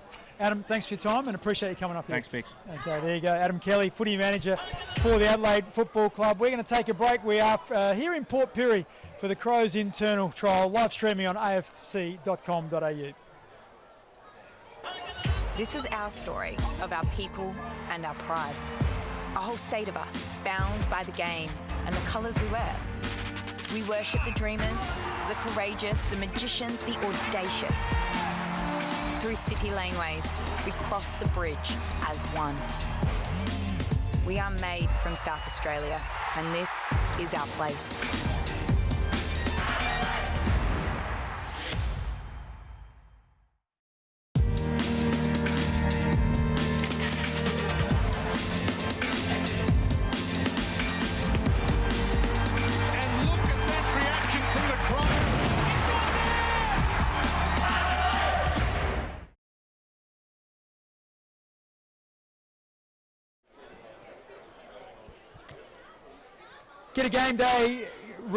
Get game day ready, I should say, with Adelaide Crows official home and clash kits. They are on sale now. Do not miss out. Grab yours today and show your true colours. They're available in-store and online at shop.afc.com.au. We are going to be back shortly. Just looking at some things here. I'm just having someone whisper in my ear. Murray Davis is going to have a chat with us, so don't go anywhere. Murray Davis, the new football director, director of coaching at the Adelaide Footy Club, is going to join us and have a chat. Good, kick to advantage. Good, work off the body here, Lane. Nice kick, Canny. How much are you compensating for that breeze burger? None of it. Extra point. Well done. That's the spot to miss him, Solly, if you're going to miss him. Now we're going, we've won it. Good, now look inside. What are you doing here with the breeze, Bondi? Which way are you going? Left, right? Oh, you've worked that beautifully, Bondi. Just keep watching that we don't do that, because the umpires are going to be looking for that. So as soon as you go like that, that's their cue, isn't it? Yeah. All right, so just... like if Lady's in that position, he's trying to get body. Like quick, messy hands and that type of stuff, do you know what I mean? Yep. Yeah, he's gone a long way. You're running this way, Solly, in behind us. In behind us. Look inside, hit the 45. Good. Hit it. Good shoot. Good comms, Phil. Let's go, transition out, eh? Get ourselves organised. Go, let's drive it. Nice hit, Charlie. Good skills. Plenty of time, mate. Great hit, Peds, well weighted. That's what we're after there. Well done, Woz. That's good. Keep watching the footy. Good footwork. Footwork important here. Time you run here, Smithers. Organised, face game. Yeah! Nursed it through. Yeah, that's it. Good. Let's go, explode. Good, Bondi challenge. Make the ground big. You knew, Ken, you knew. Just lower your base a little bit, that's all. You're just really upright, which then means you go like that. So you think about it in that position, so he's trying to find body, it's just back in. Yeah, good. Go, connect, he needs you now. I just reckon, see, it's open there and we're able to get out. I just reckon the closer to defence we are, more likely we should push over. Yes, we can have a look at that. Right on, Maxie, that's good work rate and run from behind. How's it looking? Good. Shape good? When we're kicking out, runs, do you know how we're supposed to have like finishing spots? Yes. Like we'll run to the pockets and stuff, we're all just starting there. So I can add another kick too. Okay. It's a good one to have a look at then. Good work through the bench.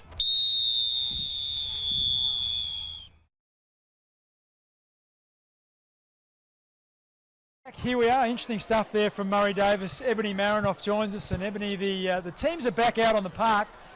And as we heard from footy boss Adam Kelly, they're going to swap the sides around. They're going to have the best defenders on the best forwards. They're going to mix the midfield up a little bit.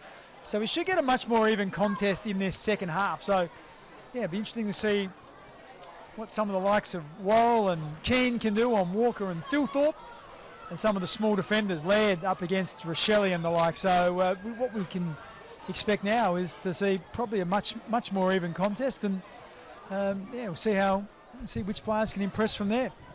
Yeah, you always sense something like that will happen in the internal trial, but like you said, really eager to see, the likes of Isaac Cumming, Rory Laird come up against, the speedies in Josh Rochelle, Ben Keys. I can now see Brodie Smith warming up with the blue team, so we'll see how he'll go. He's, you know, do you sense that he's got a little bit of AFL football left in him? Now, what I do know is that I think he's probably going to find himself outside of the team maybe for the start of the season, but we know that there's injuries and there's form and there's lots of things that happen throughout the year, and I guess it's a bit of a luxury if he's playing in the SANFL. And what we saw last year late is when he played in the SANFL, he was too good for that competition. He was just outstanding with his ball use, and if he gets himself fit, which he looks like at the moment, and he's had that bad back that interrupted his season last year, we know that he will be ready to go. So that's going to be a watch, and I think that's going to be one of the big things for Adelaide this year. They just appear to have more depth. So, you know, we're seeing blokes like Nankervis and Berry who are outside of the team. You know, when we looked at the first team pick, they weren't in it, and we knew that they played, you know, a lot of footy late last year. So just looks Adelaide probably look just a little bit better suited if they do get injuries to be able to cover them. And unfortunately, we saw one player get injured earlier today, and that was Max Michaelani. He dislocated his thumb. We're actually going to try and chat to Max before the end of the streaming that we're doing today. So we'll get a bit of an update on Max, and hopefully he'll be able to relieve any sort of concerns we have about how serious that injury is. It's going to be exciting to see. I mean, yeah, it's almost dangerous, the forward line, and you talk about the healthiness off the list. We've only really got Kieran Strawn on the long-term injury list. We've seen Isaac come back from that hamstring, but other than that, pretty fit and healthy. So you'd like to think that the SANFL team should start the season strong if the whole list stays fit and healthy. Yeah, and as we just heard from Adam Kelly, you get the addition of a marquee player in Blake Drury, who looks perfectly suited for SANFL footy. He's an in and under type player.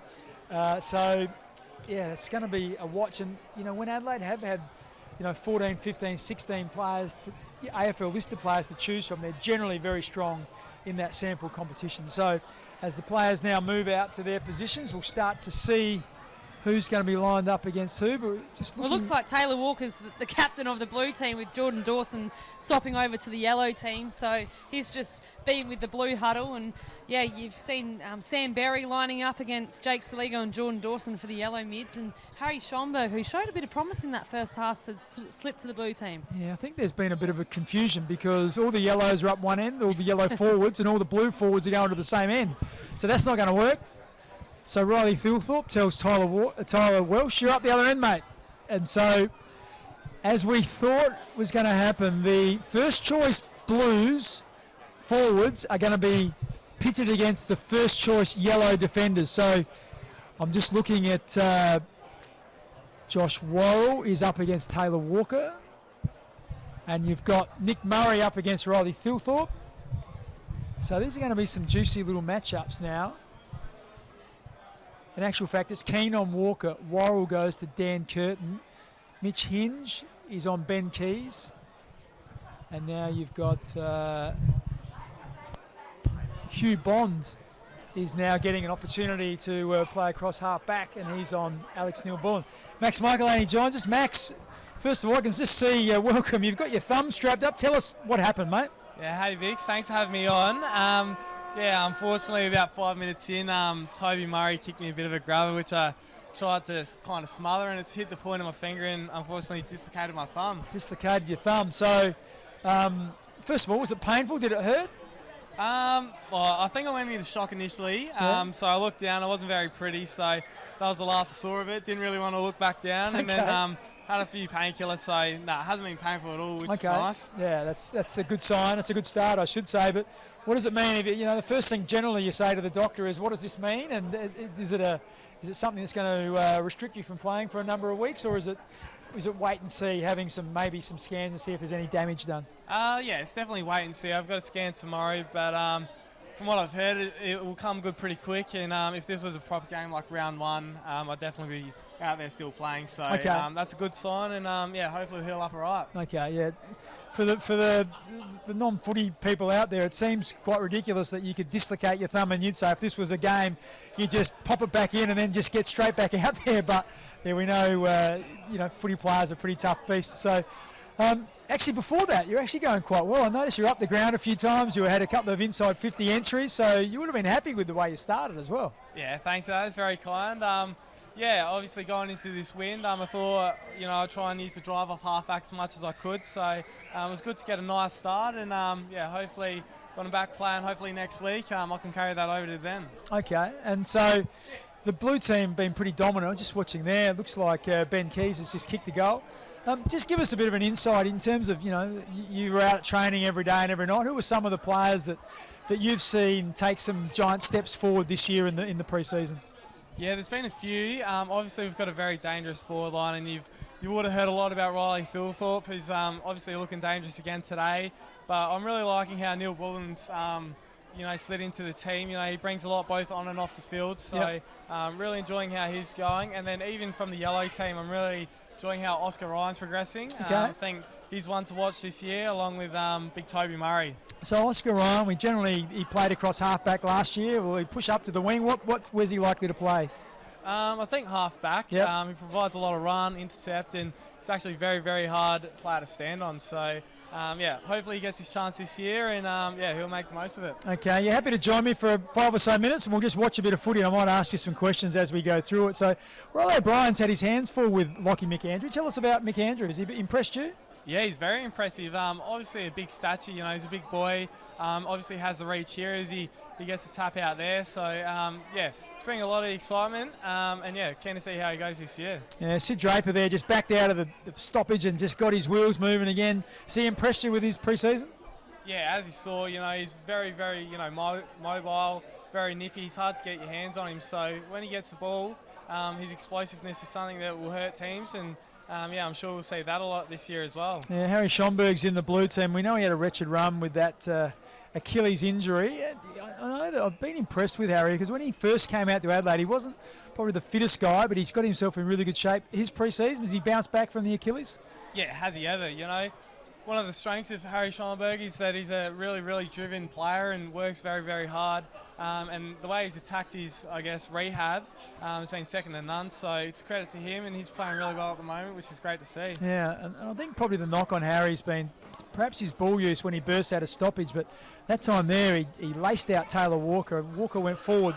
Looks like Riley Thilthorpe has got a free kick. He's going to line up for goal. And you mentioned he's had a good pre-season. He's kicked one already today, make that 2. So what about him? You probably at different stages you have to get around him and try and defend him. Is it just the pure size that makes it so tough, or is it the athleticism that he has as well? I'm guessing the size of him now. He's hard to move. Yeah, no, you're exactly right. Both of them really. Most people probably wouldn't know this, but he's up there with the fittest at the club at the moment. So. Even though he's a big boy and he's got the big muscles and he can push you around, he can also beat you on the ground as well, being really, really fit and really agile. So, he's definitely a specimen, and keen to see how he goes this year. Yeah, okay, so the Blues continue with this dominance. I guess so. They're up against the stiffer opposition now in the Yellows, but kicking with a 2 or 3 goal breeze. Tell us about the breeze. Is it difficult out there? Yeah, it's pretty hard to tell from here, but while I was out there, there's definitely a big breeze going to your left of screen. But the main thing is, getting the drive off half back is something that we kind of look to do early, as this one's kind of getting held up in the wind as well. Yeah, there's Jake Saligo. He's been pretty impressive there. Just good follow-up from Sam Berry. Broke 2 tackles. The third one was a bit much. Ran into Riley O'Brien. He said, not today.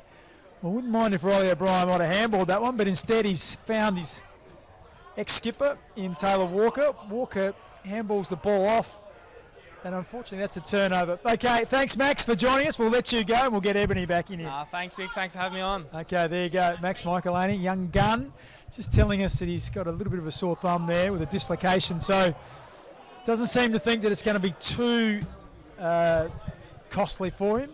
Reckons he'd be playing next week if he had to, so that's good news for Crows fans. Nothing too serious. He'll have a scan tomorrow and hopefully nothing untoward there. As the blue team pump it back in, Dan Curtin, just the ball drifts a bit long.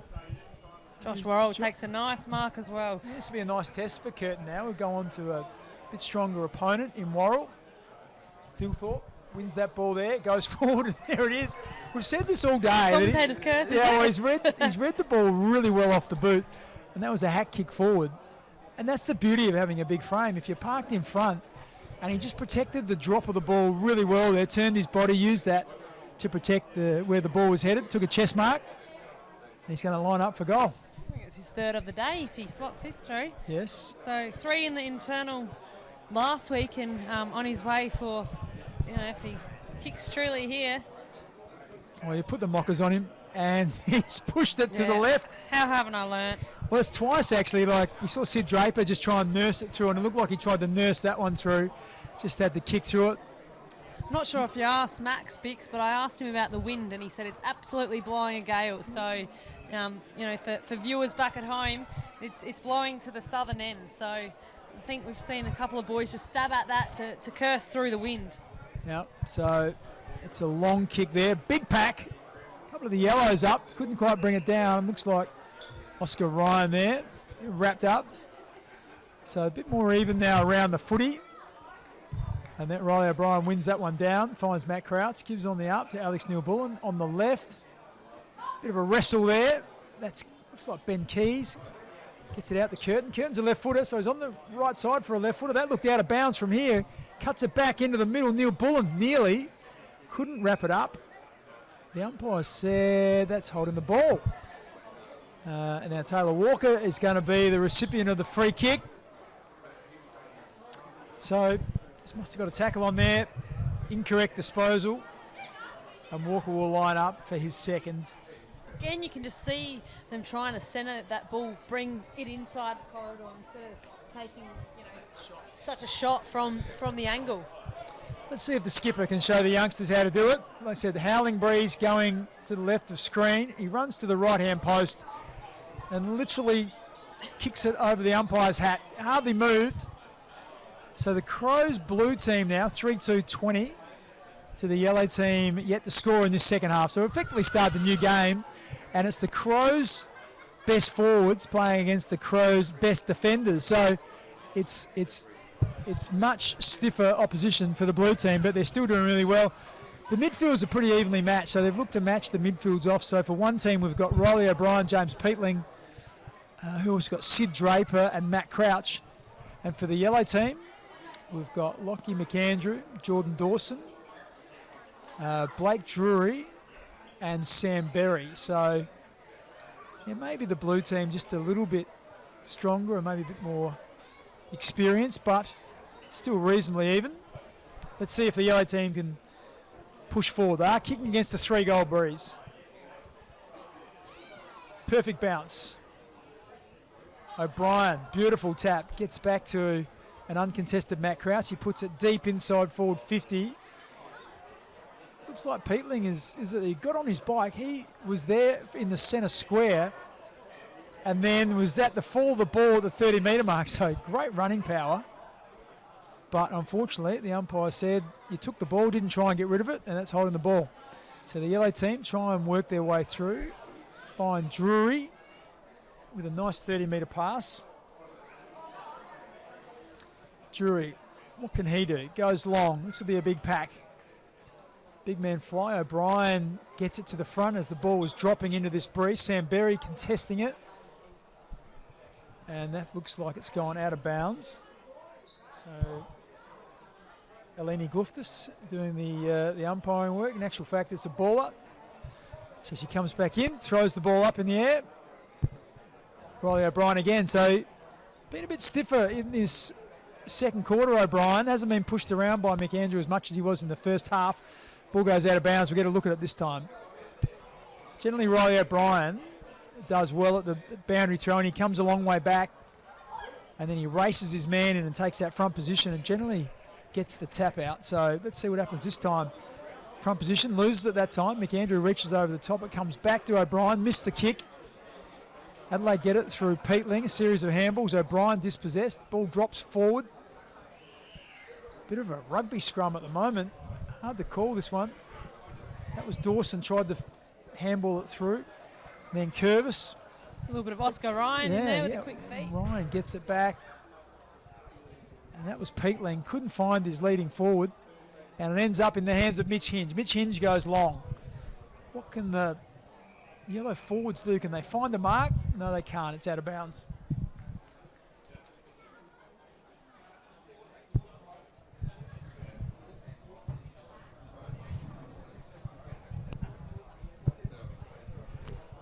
So the Crows show will be back this year, Sunday mornings, 11 a.m, all throughout the season on Channel 7. Don't miss that. Ebony Marinoff starring on that show.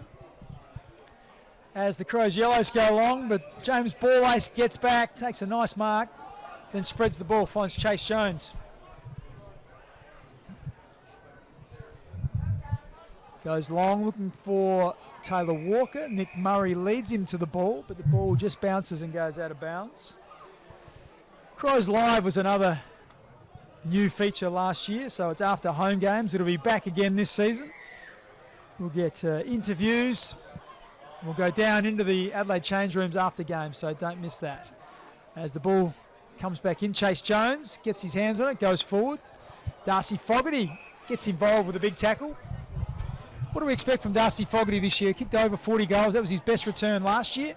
Can he crack the big 5-0 this year? Can he continue to improve? It's a good question, Bix, because you've got a fit and healthy Riley Thilthorpe. We've seen Dan Curtin shine, but I think we've spoken a bit about it today. The unselfish play throughout that forward line. I think if the Crows are winning games and Darcy Fogarty, Riley Thilthorpe, and Taylor Walker are all playing well, I'm sure Matthew Nix will be a happy coach. But yeah, he showed some promising signs, and more so just asserting himself on the competition and having a little bit more arrogance and owning that forward line. Thought his aerial was better last year. He looked more confident. Running out the football. Yeah, and got a bit higher up the ground, so those bailout kicks, which generally had been left a fair bit to Taylor Walker, I thought just competed much more strongly, and yeah, like you said, a bigger presence there, started to mark a few of them as well. So a couple of nice bags against good opposition too, a couple of 4s and 5s, so let's hope that he can continue on there. As we've got another ball up. Looks like Luke Pedlar's done for the day. He's just going down to the room. So okay, so he got a knock in the first quarter, came back, played the second. Maybe they've said that's enough for him. A soccer attempt at goal there. Just missed. That might have been Ben Keys. Like you said, almost a little bit more messy with the best defenders going down on the best forwards. So a little bit more high pressure and... well, Mark Keane just sizzled one through the middle of the ground. Saw a few of them last year, didn't we? Yeah, he doesn't mind having a go. They don't always work. And there's Jake Saligo. That went about 11 metres. Finds Wayne Miller. And Miller comes out looking for Billy Dowling. But yeah, good defence, Chase Jones. So once again, I think the teams have found it really difficult against the breeze to get it out of their back half. So I guess that says a little bit about the way the defensive structure of the Crows is set up. That's a good sign, because it wasn't always the way last year. They did leak a lot of inside 50s last year. So good signs so far. What about that take from James Peatling? Unlucky not to get a free kick. It was a little bit high. An umpire on the inside of that, but that's just his explosiveness from the quick feet at stoppages that James Peatling's going to bring to this team this year. Yeah, got on the move and just took it one hand. There's Thilthorpe there, just tried to bang it forward. So let's have a look here again. What do we got? Who'll get on the move this time? Thilthorpe wins that. Chase Jones tried to be an outlet for him. Couldn't get it out to him. Was bobbling around there. Quick kick forward. Oh, that's nice work. That's Jordan Butts. Oh, the umpire not happy. And that's Tyler Welsh. Tyler Welsh was the recipient of a 50-metre penalty in the second quarter, and he gives one away there, and he's looks a little bit confused. I'm not sure he realises why that was given. I must say I'm a little bit confused as well. He's asking Toby Murray and Chris Burgess, what's that all about? So I think what happened was Chris Burgess was actually on the mark, but then gave it to Tyler Welsh. But then Tyler Welsh, a little mixed communication. But on the Riley Thilthorpe, we've seen Riley O'Brien not do too much rucking this quarter. It's going to be interesting to see how much time Riley Thilthorpe actually spends in the ruck. He's done a lot more this pre-season, and when you speak about the likes of Dan Curtin playing a little bit more of a higher hybrid, tall marking key forward role, does Riley Thilthorpe spend more time in the ruck? Yeah, well, if you're asking me, I would say no. I'd say let's see Riley Thilthorpe as a 65-goal forward and just playing forward. As the yellow team, nice kick out, bit of movement through there, and they're out behind. And Toby Murray, he went for the pass, but unfortunately, the young man, one of the top-up players, I'll just bring his name up, and that was Kyan Smith. Just spent it, just took his eye off the ball, he went to mark it, and that would have been a shot on goal for the Yellows. So it's a stoppage inside forward 50, but it is interesting. He can play in the ruck, and I don't mind him going into the ruck if he hasn't seen much of it in the forward half. It enables him to get into the game. So sometimes you get bogged down or you've got a good opponent or the ball was an inside 50. He definitely has the ability, but if Adelaide are getting plenty of entries and got it in their front half, I'd love to see him as that number one target inside forward 50 as often as possible. So it will be interesting to watch, so we'll keep an eye on it. Now, Phil Thorpe there, got down to Alex Neil-Bullen. Brodie Smith there, just tried to get around one too many and then was wrapped up. This is Blake Drury. As we said, he's the marquee player for the Crows Sample side. So this is a new rule that's been introduced to the Sample. Goes short, finds Saligo. Well, we wondered whether Dan Curtin would get the journey. He kicked one from about 2 or 3 metres closer in the first quarter. Saligo doesn't kick over the mark. He kicks it to the side, sits it up to the top of the goal square. Phil Thorpe pushes it back to the top of the square, and it was a great take by Billy Dowling, and then threw it on his boot and hit that absolutely sweetly. Got it to bend beautifully for him, and that's a really nice goal. Well, that's just a great kick from Jake Saligo in terms of, understanding the breeze and the wind. Just put it on the angle of the square, and Billy Dowling able to cleanly pick that up, and a lovely snap, which the Port Pirie community crowd loved. Yeah, they did. And like what you're saying, Ebony, is if Jake Saligo goes back and says, you know what, I might be able to make the distance, and he lands at 1 metre out, Riley Philthorpe punches that straight through. When it lands 8 or 9 metres out, Philthorpe, he's worried about trying to punch it back towards goal, so he punches it forward, back into play, and that's where Billy Dowling was. So great footy IQ by Jake Saligo, and a good spot by Billy Dowling to win it and then get it to his boot quickly and kick a really nice goal.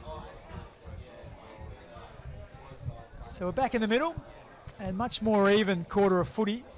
So we said it's about a 3-goal breeze, and right now the Yellows have got 1 and the Blues have got 3, so maybe ahead of the ledger. So nullifying contest in the middle. Toby Murray to Drury to Saligo. Saligo goes deep. Looks like Burgess is the player they're aiming for. Couldn't quite get a hand on it. Butters up again. He's over the footies. They try and knock it out. Butts did well to get it out. It goes back to Zach Taylor. Ball bobbling around again. Saligo still involved in there, and he's going to wrap it up, it looks like now, for the yellow team. And they've done well. They've forced a stoppage inside forward 50. Saligo in the yellow team just taking on everyone. Yeah. Dawson ended up in the ruck there, not quite sure about that. Harry Schomburg wins it, runs, kicks it to Rochelle, who was just held in the contest, so he goes back. It's a good matchup for Hugh Bond, against Josh Rochelle, one of the better small forwards of the competition. Oh boy, that was a big kick to go across the ground like that. It hung in the air. They got away with it. The ball comes out to Nankervis, and Luke Nankervis on the run kicks it beautifully. So it's always high risk, high reward, those kicks across the middle. Generally, you're not looking to kick it 45 to 50 metres, because you do that, it hangs in the air for a long time. Fortunately for the blue team, they were able to keep it in the area. I think it might have been a free kick, but the ball bounced free and ended up in the hands of Luke Nankervis. And that's why I thought he was a bit unlucky not to be in that first choice side in the first half, because I quite liked the way he developed last year for Adelaide across half back. Sublime skills, and he's got a little bit of dash about him. He's quite brave. We saw him take on some, he had some amazing moments last season, but you almost sense that Isaac coming into that wing role, puts pressure. And then Chase Jones must have impressed earlier in the preseason, finding himself in that blue team in the first half. Yeah, he's got great flexibility as well, because he's a good size. He's I think he's around 191 centimetres, so he's got the ability to play a bit taller in defence if you need him to. Toby Murray made good position, but Riley O'Brien soccers it off the ground. Wayne Miller just wins the ball ahead of Lockie Murphy. It goes to Hugh Bond, to Mitch Hinge. It ends up finding, is that Tyler Welsh? Goes back to Hinge. Hinge was going to play on. The umpire calls him to go. Turns onto that left foot. Haven't seen a lot of Hinge today, but he puts it out in front of Burgess, and that's a nice mark in front of Butts. He winds it up into the top of the square. Well, there's Tyler Welsh, so it wasn't him earlier up the ground. And it looks like a pick up and snap from Toby Murray. Yep. So the ruckman was pushing down there. Didn't feature in the marking contest, but I'll tell you what he did do is he picked the ball up on the ground. That was actually Jordan Dawson on the wing, not Tyler Welsh. Tyler Welsh flew in the goal square and brought it to ground. But yeah, a couple of nice left foot kicks from Mitch Hinge. We haven't really spoken about him earlier this game, but yeah, a little bit more consistent last year, I thought, but haven't heard a lot of him coming through the pre-season. But when his execution is at a high level, he looks good. But yeah, that's probably the challenge for Mitch, because he takes the game on. We love it when he goes to the middle of the ground. And once again, he's a good size as well, so he can rebound. He's got some aerial, but just there were times last year that there's one turnover a game sometime, or often, where it just turned the ball over in a position that was really difficult to defend. So tidy that up, and we know he's a great player, and he's got so much heart as well. But there you go, Harry Schomburg's had a good quarter. I reckon he's had 2 or 3 clearances as he goes to Charlie Edwards off half back. A little bit of an indiscriminate kick forward, so didn't really get much advantage from that handball as the yellow team just moved the ball out of their own defence. Wayne Miller goes to Dowling. Dowling back to Miller. The umpire says that's not 15. Play on. The quick feed of Miller. We're going to get used to seeing that hopefully this year. Oh, Billy Dowling just misjudged that. Got a finger on it, so it won't be out on the full. What about Tyler Welsh? Have you seen much of him on the training track, Ebony? And what's your expectations this year? Oh, unfortunately, I haven't, to be honest. I think he spent a lot of the early part of the pre-seasons trying to get that tank and ease him into, I guess, AFL life.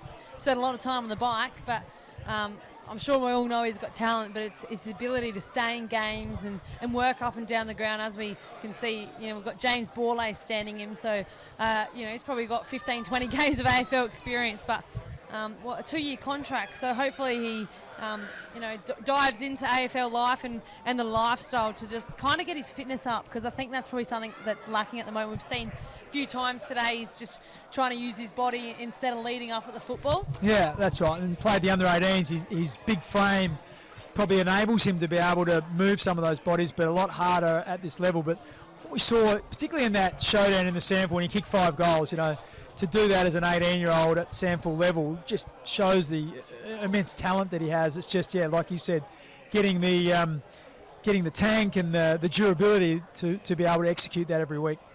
As we see Adelaide go forward, and Curtin gave a handball out to set up Charlie Edwards. He got met right up the middle. Nothing too untoward there. Knocked him off his feet, but... I tell you what, Harry Schomburg today's impressed him. Yeah, he has. He's looking really trim and fit. He almost sensed that it's a ball about to explode, but... it's a big year for him, out of contract at the end of this year, and found himself through injury and form before that out of the side, so he really needs to make every post a winner. Taylor Walker involved in that contest. Tackling up the Irish and Carl Gallagher, his 2nd year as a Crow. Experience of Taylor just to wrap that ball inside and get the free kick. He's also kicked it from about, you might sell 70 metres. So that one there, I'm sure he was going for Riley Thilthorpe. Nick Murray moved him out of the contest, so Thilthorpe didn't touch it, but the ball bounced at the top of the goal square and then took an off break and just bounced through nicely for Taylor Walker. So he's got 3, I would think, on the afternoon. He's got 2 in this quarter. The Crows have kicked, this is the blue team, the Crows blue team have kicked 5 in the third. The yellow have got 2, so pretty evenly matched when you think probably a 3-goal breeze at this stage.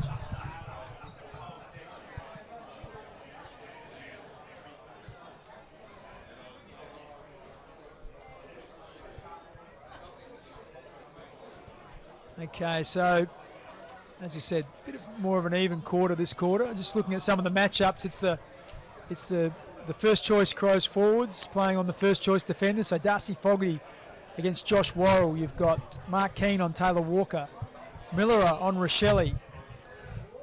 Dan Curtin's being picked up by Mitch Hinge. So some really nice matchups. Nick Murray has got Riley Thilthorpe. And Rory Laird is on Lockie Murphy. So the umpire recalls that bounce. He'll throw it up this time. Riley O'Brien comes across the line, uses his body, finds Matt Crouch. He was able to beat one, but then was wrapped up by Blake Drury. So it's a ball up again. Both ruckmen engage. So that time, Lockie McAndrew reached over the shoulder. No, another 50. I reckon that's 5 50-metre penalties today. There's been a few today, hasn't there? A bit of undiscipline within the boys. I think there's been probably 3 of them that have been a little bit of a misunderstanding in regards to the stand rule, and they're a bit rusty. I reckon that one might have been a little bit of back chat. Not sure Lockie McAndrew was all that happy with the call from the umpire. Well, the umpire said, don't do that. I'll give you a 50-metre penalty. So Riley O'Brien with the unique run-up that he has in goal-kicking routine. Let's have a look at it. That ball is spinning very quickly, but it's spinning straight, which is great for Riley O'Brien. He's been much more effective in this second half, because I thought McAndrew was well on top in the first half. I must say, with his greater reach, he really troubled Riley O'Brien. But the one thing we know about O'Brien is he is a competitor. Absolutely, and his ability to cover the ground. He's one of the best runners at the football club, so he certainly can do it all in around the ground. You know, we forget last year he was dropped back into the SANFL. Kieran Strachan was given AFL opportunity for consecutive games, and I thought when Riley O'Brien did come back into the AFL, he certainly was a much better player, and you know, just that sense of authority across the ground as a ruckman. It's so important in this day and age in AFL. Okay, Sid Draper. He's in there now, opposed to Jordan Dawson in the centre square, and he gets the nice little tap from Riley O'Brien on the move, gets a quick kick forward. That's interesting, because Sid Draper and Tyler Welsh at one stage were living with Jordan Dawson, so I wonder if they're having a discussion about maybe Sid cleaning his room. I'm not sure. But there we go. Another free kick, and they play on. It goes to Sid Draper. Draper finds Rochelle with a short pass. Thilthorpe was on the move, but Rochelle now says, no, I'm going long. I'm going to Taylor Walker. Walker spoiled. Yeah, I reckon Thilthorpe probably deserved that ball to go to him. He'd given a good lead. The yellow clear.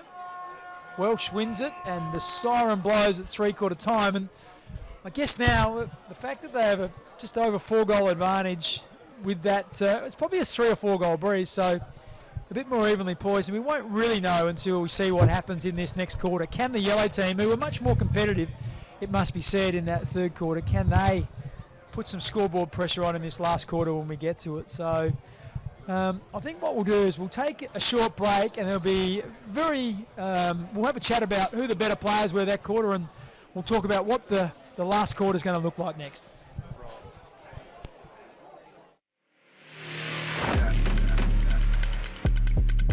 Do it like that. Do it like that. Do it like that. Do it like that. Please, Barry. Do it like that.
We've overcome challenges with goodwill, vision, and a determination to deliver on a site that's been a traditional football ground for over 100 years.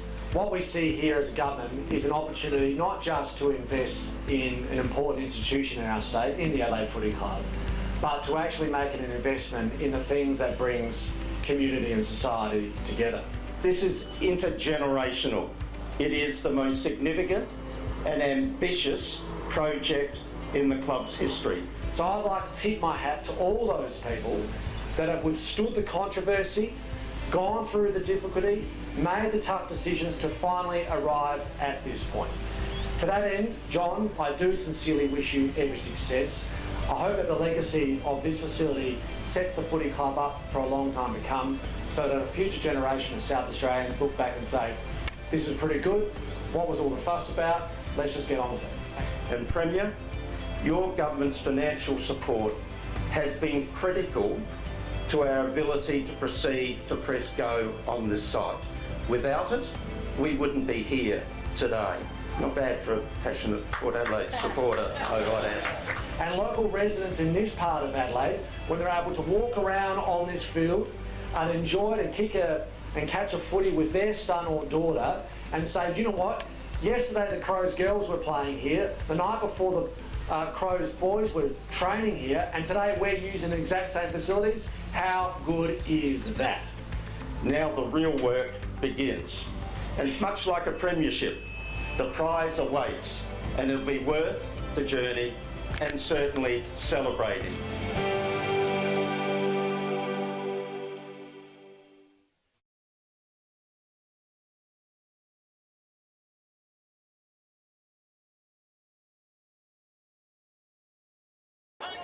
This is our story of our people and our pride.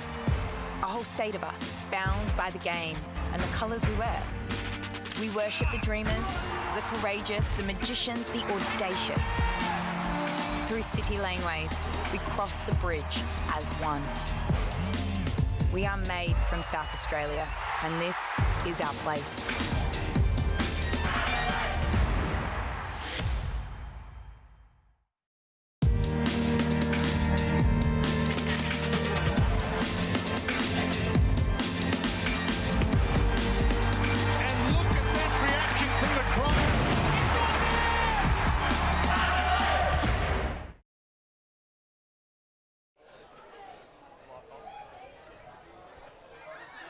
Don't forget to get game day ready with the Adelaide Crows official home and clash kits. They're on sale now. Don't miss out. Grab yours today and show your true colours.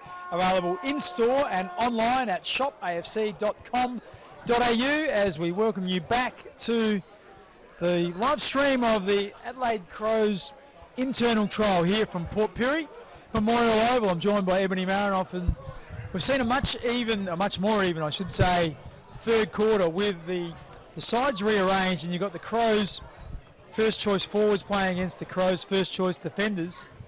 They kicked with about a 3 or 4 goal breeze that quarter. They kicked 6-2, so it's pretty even.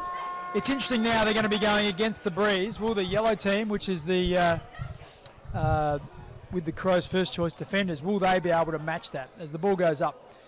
Lockie McAndrew, who's been quite impressive today, gets the ball down to Saliga. Saliga hands the ball off to Jordan Dawson. Jordan Dawson goes long, puts pressure on the goal front. Toby Murray is there, wins the ball on the ground. He did that really well and did everything but kick it, or has he?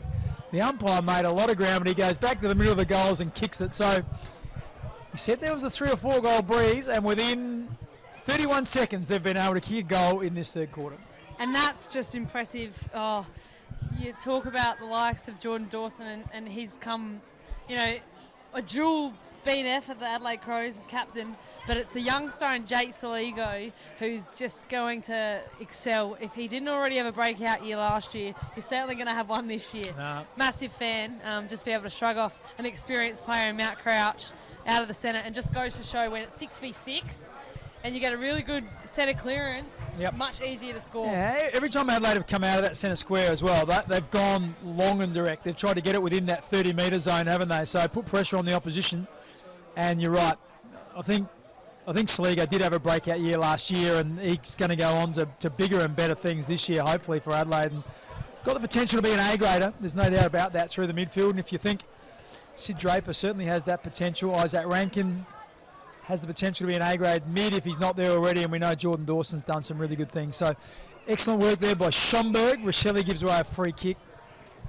And just curious to remember, Jake Saligo picked up in, pick number 36, so not really a first round draft pick, but certainly showing signs of one. Oh, absolutely. And I think he was, if I can remember rightly, Adelaide couldn't believe their luck when he was still there. They had him rated much higher than that. So As Sam Berry gets the ball, he's looking for Chris Burgess. Brodie Smith worked back. He's that extra back there. Did it very well. Oh, it was a little bit of a risky kick. Charlie Edwards can't complete the mark, and the yellow team have created a stoppage. So, sorry, I should say, yeah, the yellow team hold it inside their forward 50. So the Adelaide Crows have been in Port Pirie the last 48 hours, been doing lots of great stuff down here, been really well received by the community, as it always is in the regional centres, as the yellow team tried to get a quick snap on goal. Couldn't quite complete that, and looks like another stoppage.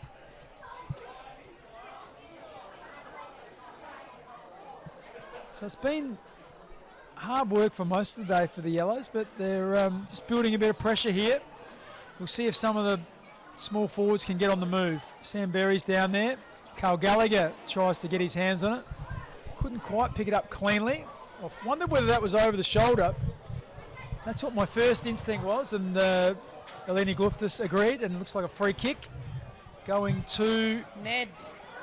He's one of the top-ups. Ned Atkinson. Yeah, he's been training with the AFL over the last couple of weeks, just with an extra numbers in the internal trials. And he's also going to play in the Sandfield this year. Of course, yes. His dad, Brodie, a Magarey medalist, also a Crows listed player, played for Adelaide a handful of games in the 90s. Also was on St Kilda's list and played footy for St Kilda a little bit.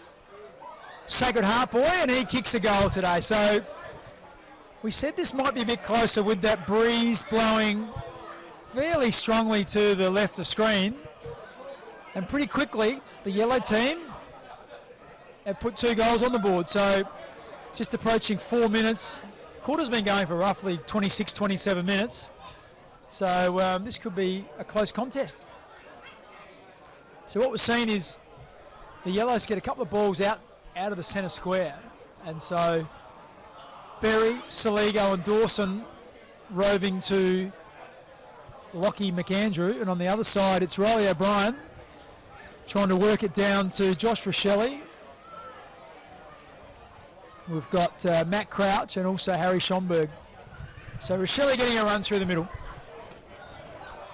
It's going to be interesting to see. Yeah, will they do that throughout the year? we both thought the same thing there. On the same page. I think it's really quite hard to tell, because Isaac Rankin has played predominantly 90% of the time in the midfield throughout the pre-season. So with him missing today, it's a little, I guess, hard for us to tell. But with an internal, official trial game next week against Port Adelaide, we'll be able to see more. Yeah, so Ben Keys there looking for a teammate up forward. Not a lot on. That's a quick kick forward there just to get it out into space. Chris Burgess leads the race. Tyler Welsh there also. And just created a stoppage there. So good work by Brodie Smith. He was against 2 players there. Was able to hold that up. So the ruckman again. McAndrew, O'Brien. O'Brien that time gets it out towards Schomburg. Schomburg wins it. Gets his hands free. Can't find Rochelle. And it's good work by Cook. Cook finds Berry. Under pressure. Laird. Oh no, he's turned that over. Giving it to Chase Jones. Jones went to Walker, but Walker just turned the ball over. It looks like it's going to be holding the ball. No. Thought he might have been lying on top of it. So first of all, it was a turnover by Laird, which he wouldn't have been happy with. And then the favour was returned by Chase Jones and Taylor Walker. Berry again wins it. Dowling. Bond. Miller. Just evades, as we know he can do, but kicks a little bit blindly, and it looks like Jordan Butts is going to be the recipient here. He's got a bit of space, but he's happy, as most defenders are, just to chauffeur that ball across the boundary line. Where's Jordan Butts at the moment? Is he in Adelaide's best 23? I don't think so, and I think I touched on it earlier. He's coming off a foot surgery, so he wasn't out on the track until post-Christmas. So missed a fair chunk of the pre-season. Wasn't at his best last year late in the season. James Borlase played a little bit more. With Rory Laird moving to the half-back and Wayne Milera Jr. coming back into the side after a year out with injury, it's certainly going to be hard. Yeah, well, we mentioned that Luke Pedler went off during the third quarter. He got a knock in the first quarter, and then came back out there, played a little bit in the second, then he went off again in the third, and he's done for the afternoon. We're just hearing that he might have a perforated eardrum, which sounds like a nasty injury. So we'll keep you updated on that as Sid Draper takes the ball and just runs out of traffic. We love seeing that. Finds Cumming, looks for his former GWS teammate. It made him work for that. Yeah, it did make him work for it. The kick was... We've certainly seen a glimpse of Sid Draper today of why no doubt. everyone is so excited, and it was eased into the pre-season, and it was question marks, was he ready? But I think they've probably just got it just right, and he's has excelled over the last two weeks in the internal trial, and certainly showed promise today. Yeah, Peatling again, that's a clever handball. Finds Curtin and Neil Bullen. Walker, what about that? Now he's Lairising, goes back to Chase Jones, and they end up with the goal. Taylor Walker could have kicked it himself, but he's the king of the goal assist. But it was really nice work. I think James Peatling was the one there. Won the ball, and then it was rather cleverly. It's like a bounce pass in basketball. He handballed into the ground to go underneath the yellow defenders' reaching arms, and it ended with Dan Curtin. And that started a series of handballs, and the blue team, I should say, get a little bit of breathing space, kicking a goal against the Breeze. If you want to get a game day ready with the Adelaide Crows official home and clash kits, you need to do it very quickly because they are on sale right now. Do not miss out. You can grab yours today and show your true colours, available in-store and online at shopafc.com.au. Of course, the new logo. Everyone needs to update the gear. I see you're wearing it today, Ebony. Got all the new kit on. Putting me on the screen so I can model the new logo. But Bix, thoughts on the new logo? I think everyone's loving it. I do. I like it. It's got a bit of a retro feel about it. Yep. And being retro myself from another era, I like it. So a big tackle there in the middle of the ground. That's Zach Taylor. He's fighting for his spot. Takes Josh Rochelle down. McAndrew wins the tap. Gets it to... Sam Berry. Harry Schomburg, Yeah, Berry. Harry Schomburg v. Sam Berry. They've both got buzz cuts, they're telling me. Yeah, they're both solid characters as well. Ball gets knocked out. Bit of a scramble on now. Looks like Peatling over the footy. On the ball? No, umpire says. Couldn't get it out. Ball goes up quickly. Oh, a beautiful tap by McAndrew again. He's been impressive tonight, or this afternoon. Ball gets fed back to Laird. Laird goes forward, but it's straight into the waiting arms of the blue defence. Jordan Butts. Goes short, conservatively by foot. That's probably another area for Jordan Butts if he is going to really develop. Just needs a bit more certainty and surety with his foot skills. It's a long kick forward. That ball really being affected by the wind. And Nick Murray couldn't very high up the ground. Yeah, he couldn't quite get there to mark it, but he was able to make sure that no one from the blue team got it and got it over the boundary line. So the yellow team have done pretty well in defence. Really haven't been all that dominant, the blue forwards, and there's some quality up there. Rory O'Brien wins that tap, tries to get it down to his on-ballers, can't do it. Shoveled out by Peatling. Draper ends up with it, chain of handballs. Rochelle, they're all the way back in their defensive 50 now. Butts with his hands on the footy with the kick, and that's what we're talking about. You feed it back and you get it into the hands of a player, and that player was Jordan Butts, and he's had some breathing space and then wasn't able to use it and find a teammate by foot. So Billy Dowling now goes long, tries to use the breeze as best he can. Who's he looking for down? That's a strong mark. Toby Murray, it looks like, had a big piece of that. And he gets up.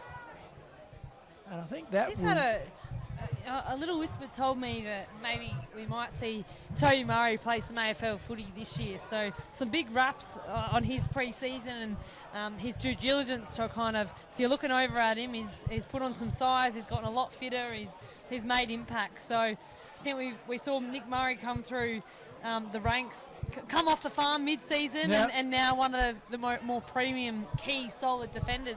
And Toby Murray's shown some promising signs. I think he's probably on shot for his third or fourth goal. Well, and I've done the commentators. I reckon he's probably had 4 shots. I think he's probably got 2. But he's 202 centimetres, and when you can clunk a ball like that at that height, that makes you a very nice prospect. I saw him in round 1 last year in the Sanford. He kicked 4 goals against South Adelaide, and was very impressive that day. Probably didn't do it often enough and consistently enough for the rest of the season in the sample, but clearly did enough to impress the coaches because he was taken in the mid-season draft, and like I said, another pre-season. It looks like he's got some size, and you train every day for the last 18 months like he's done, and there's no doubt you're going to improve. So he's still a young man, got a fair bit of upside. So Phil Thorpe in the ruck, he gets that down. Sam Berry wins the ball nicely, good strength. And that one there, he goes for his Murray again. Doesn't find him, just worked out of it by, who is that? Is it James Borlace. Borlace down there, we just worked him under it. Murray looked back at Berry as if to say, give me a chance at it. I reckon I had him outsized. That's that long, that long kick that's kind of hurt the yellow team more often than not today. And there's Nick Murray, takes a mark and goes back, and he's almost kicked it straight back to James Borlace. He has been. And he's marked it. That's a good mark by Borlace, and gee whiz, he goes with a tumbler. That's a horrible kick. It's gone 30 metres. It's still in a very dangerous position. So I'm not sure what happened there, where the Borlace was called to play on. He looked to have rushed that a little bit, and he kicked an absolute pie. And it's a ball up now right on the 50-metre line. Phil Thorpe wins it. Beautiful work. Gets it out to Draper. Wow. Draper on the move. Runs, carries, kicks it long. He's looking for Walker, but Mark Keane out-positioned him. Walker gave him a little bit to go on with. Another 50. Okay. Keane says, how about 50? And the umpire agreed with him. I reckon that was a speculative question to the umpire, but the umpire said, yeah, I'm happy to go with you. Keane now plays on, finds Taylor. Taylor's got Worrell on the other side of the ground. He's screaming for it. He might be a bit far away. And a bit windy, I reckon. Hey, Yep. Bix, we're bringing this game to Port Pirie. You're a local. How important it is to, I guess, the boys have spent the last couple of days at communities, going into schools. How important it is when AFL clubs go to their communities? Yeah, look, getting out in the regional areas is just it's such a highlight for the regions, because they don't have the opportunity to see this level of competition very often, and obviously you don't get a chance to see some of your heroes like up close and personal. So like when you come out here, it can often just plant a seed in the hearts and minds of the younger people, and and hopefully really entrench them not only as Crows fans but also as fans of the game.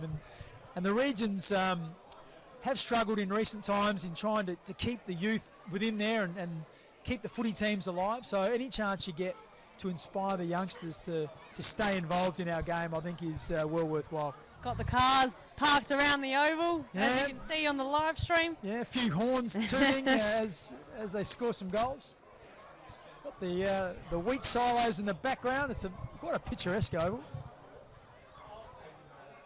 You gonna ask me if I ever played here, Ebony? Isn't this a new oval? No, it's the Memorial Oval. It's been around for 100 years. Oh, Ebony. there you go. It's been upgraded. Upgraded since you've been here. Anyway, Tyler Welsh tries to keep it in but can't do that.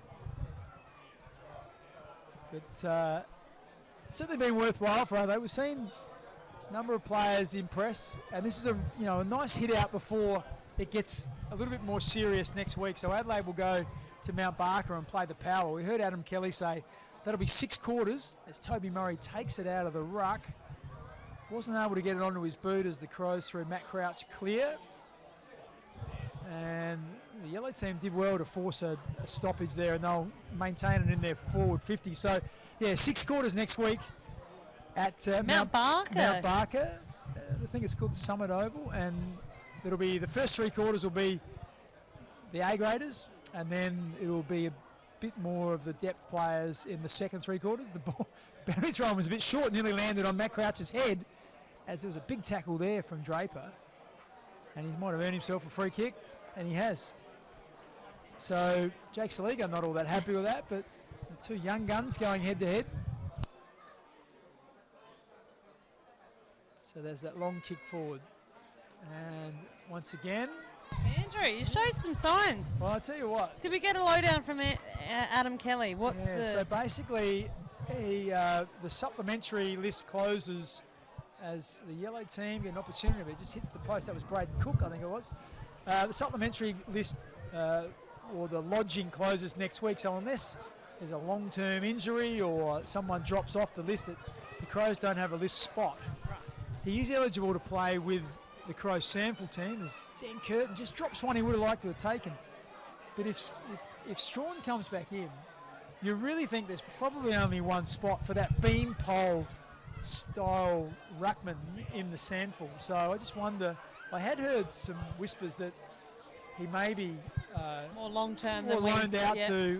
to another sample club, and maybe if Adelaide, if anything were to happen throughout the season, he may be eligible in the mid-season draft. But of course, because Norwood's lost their ruck in the Gary medalists to St Kilda. Yeah, that's it. So all speculative, of course, but I tell you what, he hasn't done his chances any harm. I'm sure there's a lot of AFL clubs that are looking at ruckman, if they were, would have noticed some of his work today, as there's a kick by Keane, misses the mark. Cook, as he often does, looks quite spectacular in the way he goes about it. Gets it to Zach Taylor. Taylor goes to Dawson. He's been a little bit quieter in the second half. And now it's just Ned Atkinson again. He's got a very similar gait to his dad. Anyone that knows Brodie will see that he looks very similar in the way that he moves. Kicked a goal earlier in this quarter. I think he might have kicked the first goal for the quarter. Can he go again? As I said, he was a Sacred Heart scholar last year, played in the under-18s, or was involved in the under-18s setup, the state setup, and now finds himself vying for a spot in the Crows sample side. Tell you what, he's come off the boot beautifully. He's covered the turf, but just to the left of the big upright. I tell you what, the one thing that has changed since I played here, which was about 30 years ago, is the goalposts are about 3 times the height. They are quite tall. When you look, what's that over there, Vix? That's the giant stack. Oh, there you go. From the lead smelter. Biggest lead smelter in the Southern Hemisphere, in case you're wondering. All fans back at home. As the yellow team take a mark, Nick Andrew, and they come back in, and they've found a target inside forward 50. Can't quite pick up who that is. This looks like Blake Drury. We've mentioned him a few times, hasn't looked out of place. He's on North Melbourne's list. He's now going to find himself as the marquee player for the Adelaide Crows. That's one of the concessions the SANFL have made to the 2 AFL clubs this year. They can have a marquee player. And he's an in and under top. We heard Adam Kelly talk about him. He's training with the Crows seniors for the pre-season. It's been really impressive.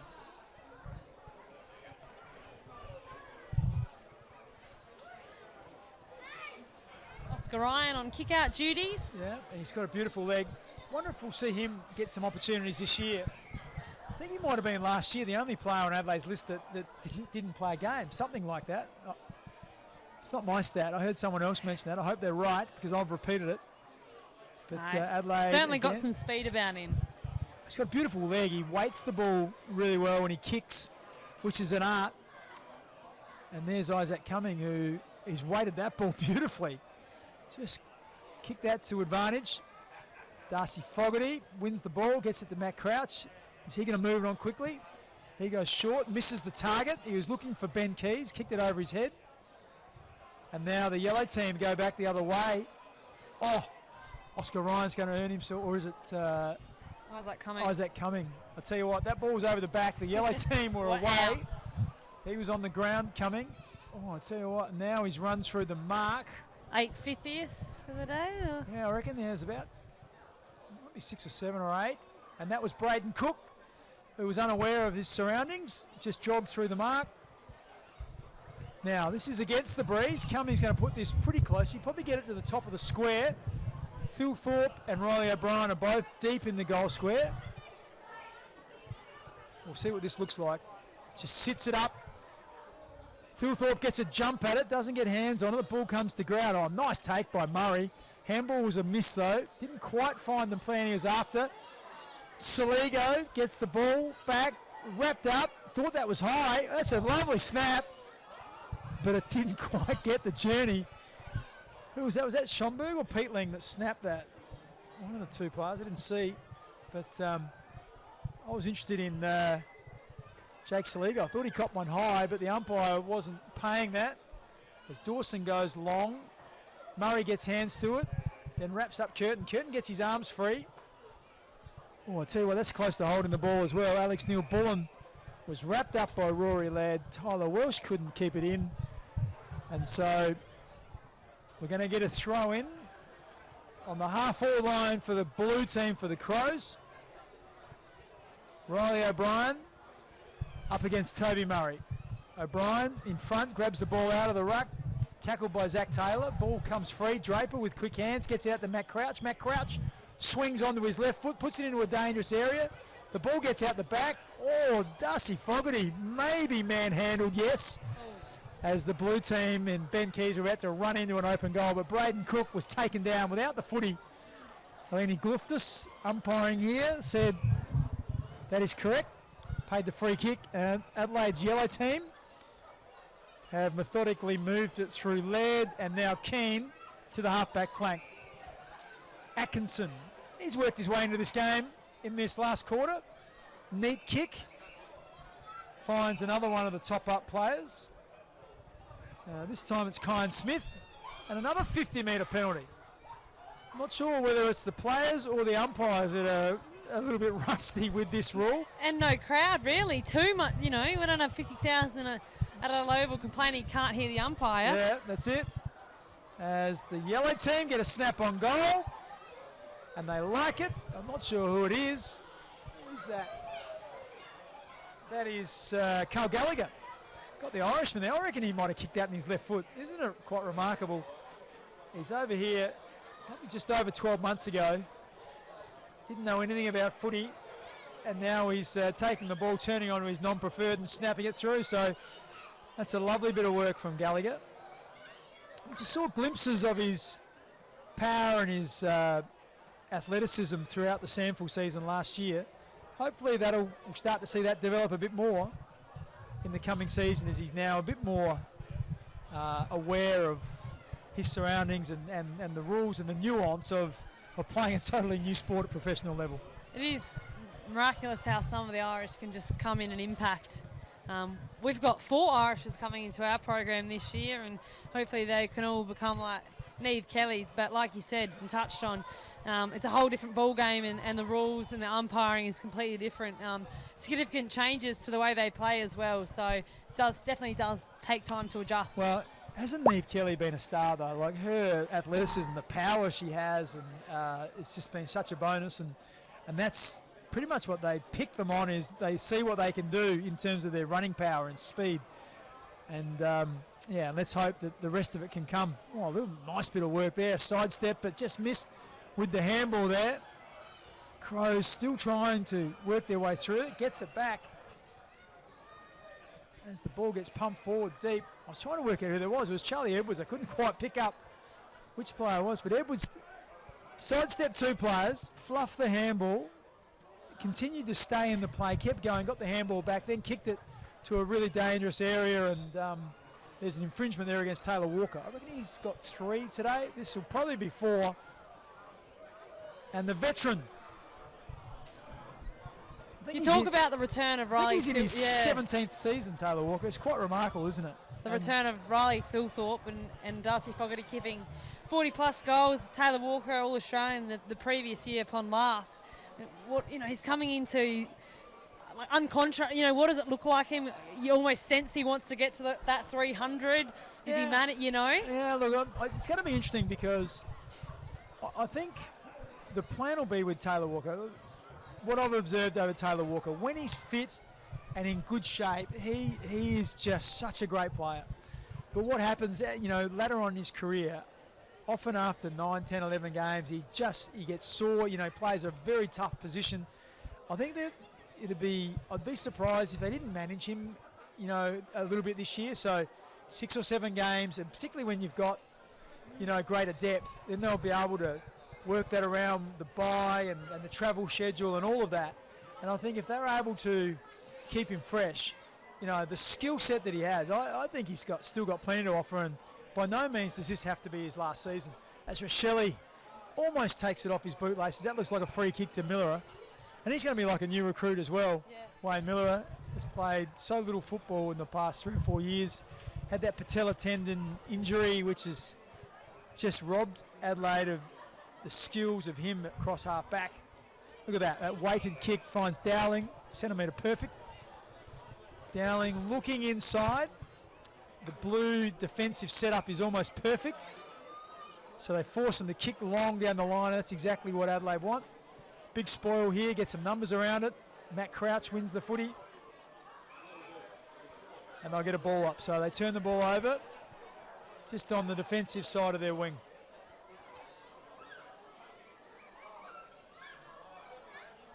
Drury, nice take, one-handed.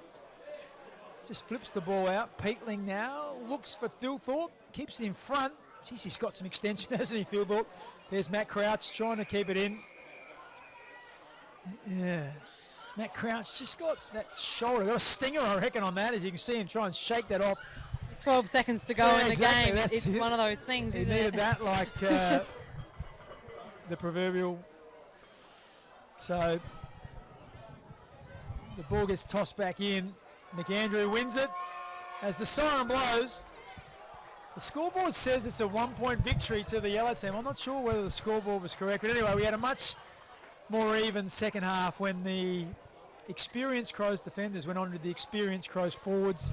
They evened out the midfield, and we got a very good contest in the end. And you know, I think Adelaide, apart from a couple of little injury concerns with the dislocated thumb of Max Michaelani and I think we're hearing the potential or possible perforated eardrum of Luke Pedler. Apart from that, it looks like most of the players got through unscathed.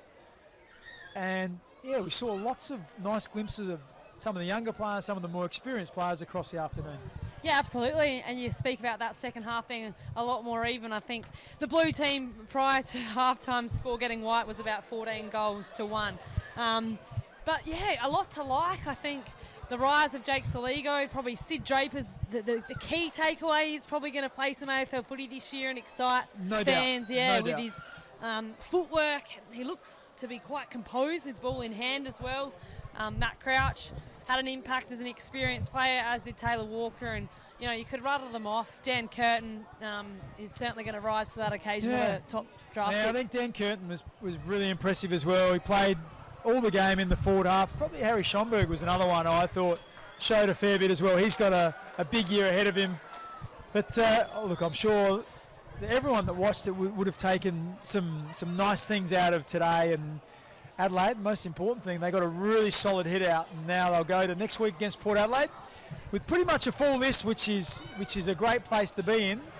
And hopefully people sitting at home watching it on the live stream have just got a little insight into what is hopefully going to be a really, really good year for the Adelaide Footy Club. So we'd like to thank you for tuning in today, afc.com.au. Ebony Marinoff, thanks for your help today, and we're going to sign off and say hopefully Adelaide are going to be in for a really strong season.